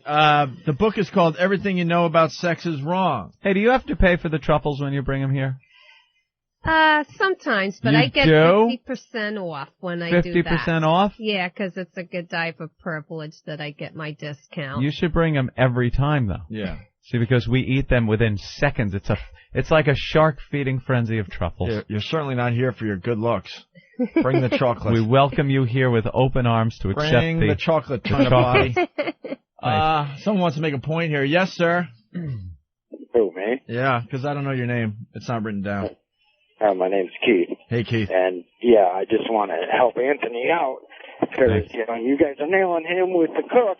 But who's the guy that's got the little Polish house cleaning lady, huh? All right. What have you been in All right, hold on a minute. Opie's got a Polish cleaning lady. Hold on. Does she wear the little black Hold on. maid Let me uniform? call this guy out. I've never heard a Polish lady called a little Polish lady. Yeah, she probably has fucking those big blue collar arms. Opie, this is great. My Polish cleaning lady could beat the shit out of me. Oh, does she? I wish. Yeah, and you're giving Anthony all that kind of shit. All right, man. I will on. tie you up with some dusting rags. We'll have some make this sex. For once, I had Anthony in the barrel, and you're helping him out. Thank you, sir. Ant doesn't need help. He doesn't get in the barrel often. Let us enjoy when he slips into it. You know, I was thinking about you though this weekend, and I went to a restaurant. Yes. And I had a Polish woman as my waitress. Yeah. It's the thing you talk about with It's the the Polish Russian, strippers Polish, and yeah. Actually, what am I saying? Not Russian. Polish. It was Russian. I'm sorry. But it was the a Polish Russian, women are like a knockoff of the Russian. a Russian waitress, and she had the whole thing you talk about on this show. Just about the money. Oh. It's about the money. And the strippers, they're all Polish now. For some reason, that happened. You used to be able to go to the Long Island strip clubs and get like, a girl that went to Belmore High School or something. And now it's just all, I make this sexy for you, for the money. You want the lap dance? And they're so unsexy, so they can't even fake it well. Those Chernobyl bodies. Yeah, little skinny Chernobyl bodies. They have no personalities. They're miserable. This waitress was like, here's the menu, here's your wine list, here's your appetizer. Yeah. Pay me. There you go. Where's the tip? Give me the big American tip that you missed. In my country, I was nuclear physicist. Now I have to do this. We were so much superior to you. Yeah. Then what are you doing here? Right. Slinging my hash. Let's go back to Stalker Patti. Okay. So you did a book report on everything you know about sex is wrong. Yep, I covered 8 chapters. What and chapters? The first 8. It's an interpretation of an aspect of sexuality. Some aspects are perverted and others are quite healthy. And to you, How do you know? all of them are perverted. Right. No. Yes, they are. You look at any type of sex as something dirty. No, And that's why you're a 50-year-old virgin. By the way, Bill Burr and Stalker Patti both late to the program today. Enough said. I came at 9 o'clock. I You was did? there on time. And then you both went back to sleep, and what? I was here at 7:25. Yeah. Doesn't have to do with anything. You're still late. I would see every Trying to make yourself night. less fucked up than I am. I'm irritated with that. Yeah, well, That anyway. 1940s hairdo. Oh, I know. She'd be getting kissed in Times Square right now. Very funny, right, Patti? I'm Patti the Riveter. All right. Well, Chapter 1 covers the San Francisco Get the chapter information line, which is similar to Love Lines. That's what it reminded me of. And one of the cases is a guy whose condom slipped, and he thought he had some kind of a disease or something in the chapter, and he's calling for help, and it's just advising him. That's basically all the chapter is about, describing what goes on. Did he have the disease? Do you know? No, they were saying most likely you don't, but it can happen that it slips or breaks. It's very much like what Adam Carolla and Dr. Drew would cover if you were to listen to their show, which I have. Ooh. Okay, Chapter 2 is Salvatore Dali, the painter. Salvatore Dali. And his wife, whose name was Gayla. And he discovered her erogenous zone was over her left earlobe with a birthmark there, which has nothing to do with the part of the body that's designed for sex, but somehow when he touched that part of it? Yeah. I don't know, he would just rub that area with his hand and he would get excited and she would. On the back of her ear. How did she discover that this was a erogenous zone for her? I guess because they were married. They met in 1929. They got to know each other, and they got married. Giving her a wet willy, and all of a sudden she... and that was discovered by accident. You think that's hot, Patty? Well, it's a spiritual type of a pleasure that they found in each other, so it's kind of hot. Where is your erogenous zone, Patty? I don't know. I haven't discovered that yet. You go with the self-examination and self-pleasuring, don't you? You do that at night. Sometimes you masturbate a little bit. Ever rub one out, Patty? You open up that Mexican cave every once in a while. Have you ever brought yourself to orgasm by yourself in bed? Have you figured that out yet? Worked that combination lock out? I don't know. I guess I have the feelings. So when you're taking care of yourself, all of a sudden you'll feel it build up, and then you'll feel a release? Actually, that only happens right after my period. You still get one? Yeah. What does it come out like? Oof. Regular. Rust? Oh, well, anyway, molasses in Vermont in January. Chapter 3 and Chapter 4 really disturbed me, and I wasn't comfortable reading them. So you skipped them? No, I read them. All right. Chapter 3 discusses something really disgusting called fisting. Fisting, Patty. Ew. Now this you see is perverted. Well, why don't we... No, I wouldn't want Patty, that to happen to me. All right, stop scrunching your face and relax a little bit. We're doing a national talk show, so there's probably a lot of people out there that don't know what fisting's about, so why don't you explain that? Oh, it's putting your entire hand or most of it inside of a woman's vagina. I imagine it must stretch because when you give birth to a baby, I've never heard of that. How do they go about doing that? Yeah. They just do it. They just put their hand inside the woman's body. Isn't that a little dry for I don't know. Well, they have the lubricant and everything else they put on their hands. They put the gloves on and they do it. And it described a party where they were doing that, like 8 couples doing that to each other in the chapter, and that was kind of like, ugh. It was hot, right? No, I didn't think it was. Yeah, what were they saying? What were some I don't of the remember specifics of the chapter? Well, I don't remember they weren't saying much. It was just like a little get-together, one of those little sex parties they were describing. Like a bunch of people getting together just for doing that, then they changed partners. And any rectal fisting? There was 1 or 2 cases in the chapter where they did discuss that. Is it a slow approach? Is it more like flicking the jab out? Yeah. I don't know. Wind up. Well, according to what it looked like, they were all taking their time. Well, I guess you would have to, right? Yeah, but it was kind of disgusting. And then even though it was disgusting, Patty. Yeah. And you wouldn't do anything like that. No. Did you get kind of a weird feeling of being turned on just because it was some kind of sexual thing? Actually, it turned me off. That chapter really turned me off. You're missing the biggest part of the chapter. The premise was that we'd see how many people I could fist both vaginally and anally, plus how many could be fisted by others in the span of 2 hours. Oh, wow. They had a little contest going. Contest, Patty. They could have, but still, it was I'm like thinking a next party. contest for the show with Patty involved. No. Yeah. What do you think, Patty? For each fist you take, we'll give you $200. How about a fist? Heck no. No matter what.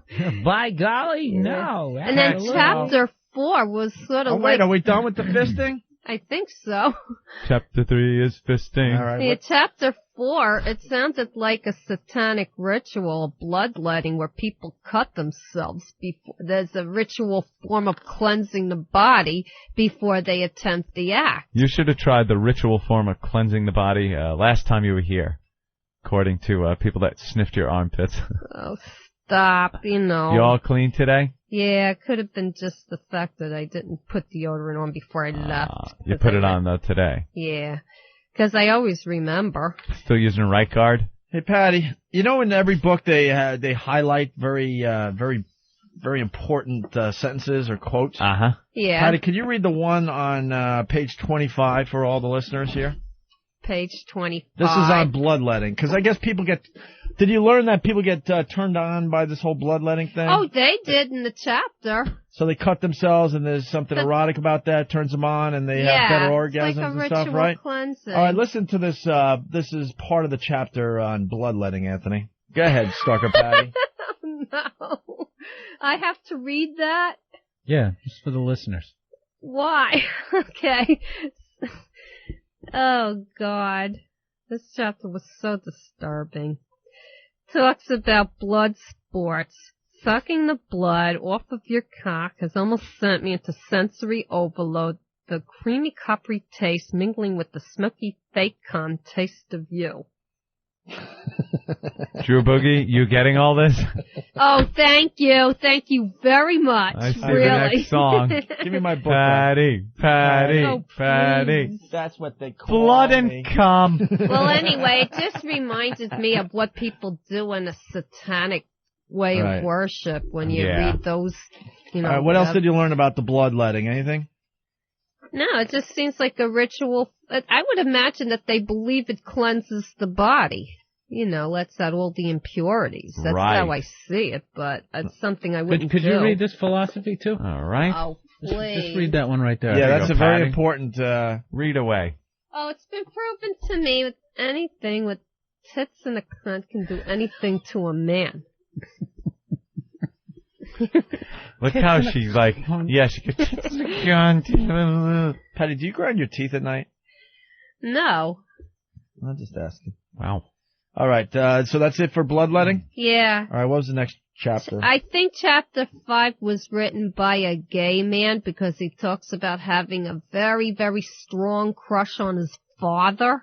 And that to me is like a 13 or 14-year-old stage of development that he never really left.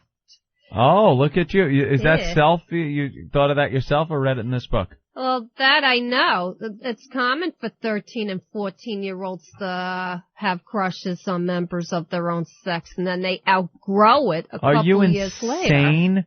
Your father? Well, this guy had a crush on his father. That's what he said. And on you the still first think that's page. kind of normal at 13? Yeah, 13. You are a mad woman. Why? You can have respect for your father. You can love your father. You can, but No, he had a crush on his father. But you said it's normal.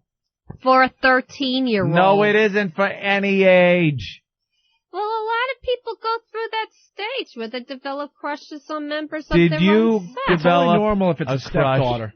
on your adopted or foster mother? No, I didn't have that kind. I didn't have a close relationship to her at all. You ever What see about your the father? You ever see But I your- did admire a camp counselor when I was 14. Oh, admire. What do you mean by admire? Well, her name was Eunice, and Her name? yeah, Of course well, it was but I was Eunice. only 12 before. I was only like 13 or 14. What the hell year was Eunice? You thought she was hot? Her Eunice? name Well, was I don't know what Abigail. I thought, but you know, I was Yeah. attached to her. Her and Gertrude would come by and talk to me. And then, of course, Edith would show up. and eat my pussy. Yeah, but anyway, he Listen, would. hold on. What's up with Eunice? Did you were sexually attracted to her? Did you like her body? I don't know what it was. I was just attached to her. She was my favorite counselor. Yeah. What did you want more out of your relationship with her that you weren't getting, that you were attached to her. I don't even know. So there was something else that you wanted to go further with, but you just didn't. Right, but I don't even remember what it was about. Did you just her. want maybe time alone with her? Did you get much time alone with her to talk personally? Well, it was day camp. No, you don't. You're with other kids, and you're with the counselors. You know, I just liked her more than the others. You know, but in this chapter, the guy describes sneaking into, to spy on his parents having sex. He would find their toys that they used on each other. He would go into their porno stash when they were away. And he described being fascinated by that, But because, I don't know, there must have been something peculiar about him, because when he went to school, he wasn't popular with the other kids. They used to ostracize and make fun of him. And like you, I don't quite remember what was in the chapter that caused that, but it could be that he was possibly developing into a gay person. It kind of sounds like you, though. No, I'm not gay. No, with Eunice and... Well, but you were kind of an outcast in school, weren't you? Little bit because of my foster parents, I guess. Yeah, that must have been it. They used to make fun of her because she used to dress in overcoats and she looked like an old lady. And all my friends' parents were in their 20s. She was an old lady, though. Yeah, she was. She was in her 60s. That's an old lady. And what grade were you in when she was in her 60s? Well, she was 50. She was born in 06. So I came to her in 56, so she was 50. 50, and your little friends would have parents in their 20s. And You realize if your mom was still alive, or the person you were calling mom for most of your life, if she was alive today, she'd be 99 years old. She died when she was 69. 100 years old. Yeah. That's good. But anyway, chapter 6 was interesting. Polyamory, which is multi-partner relationships. Your open marriages fall into that, where they're not satisfied with just one special person. What is it called? Polyamory. Polyamory. Polyamory. Polyamory? Yeah, I think that's... I think that's how you say it. I didn't know how it's pronounced. I'll have an order of Polyamory at Paisano of Mulberry Street. I love the Polyamory. Just to start. I'll start with the Polyamory. But that's all it and was some of the lasagna. And I'll have some fisting for dessert. What do you think of open marriages there, Stalker Patti? I don't think they're real marriages at all, because a real marriage to me is between you and one other person. You may as well not be married and just be single, because if you're free to see other people, then why get married? Well, you're single, but you're not doing anything. That doesn't mean that I won't find somebody. Yes, it does. You're done. Not really, no. No, until you change your ideas on any of this stuff. It's over for you. Right. No. Your snatch is drying up as we speak. Nah. The moisture's going away. Not really, no. All right, what else? Well, chapter 7 is a person who's a lesbian, a young person, possibly early 20s, finds herself through a sex toy, like a honey bear. It doesn't describe what the honey bear is. It's a big production guy that drives a hybrid car. Oh, honey bear. Well, was that the last chapter?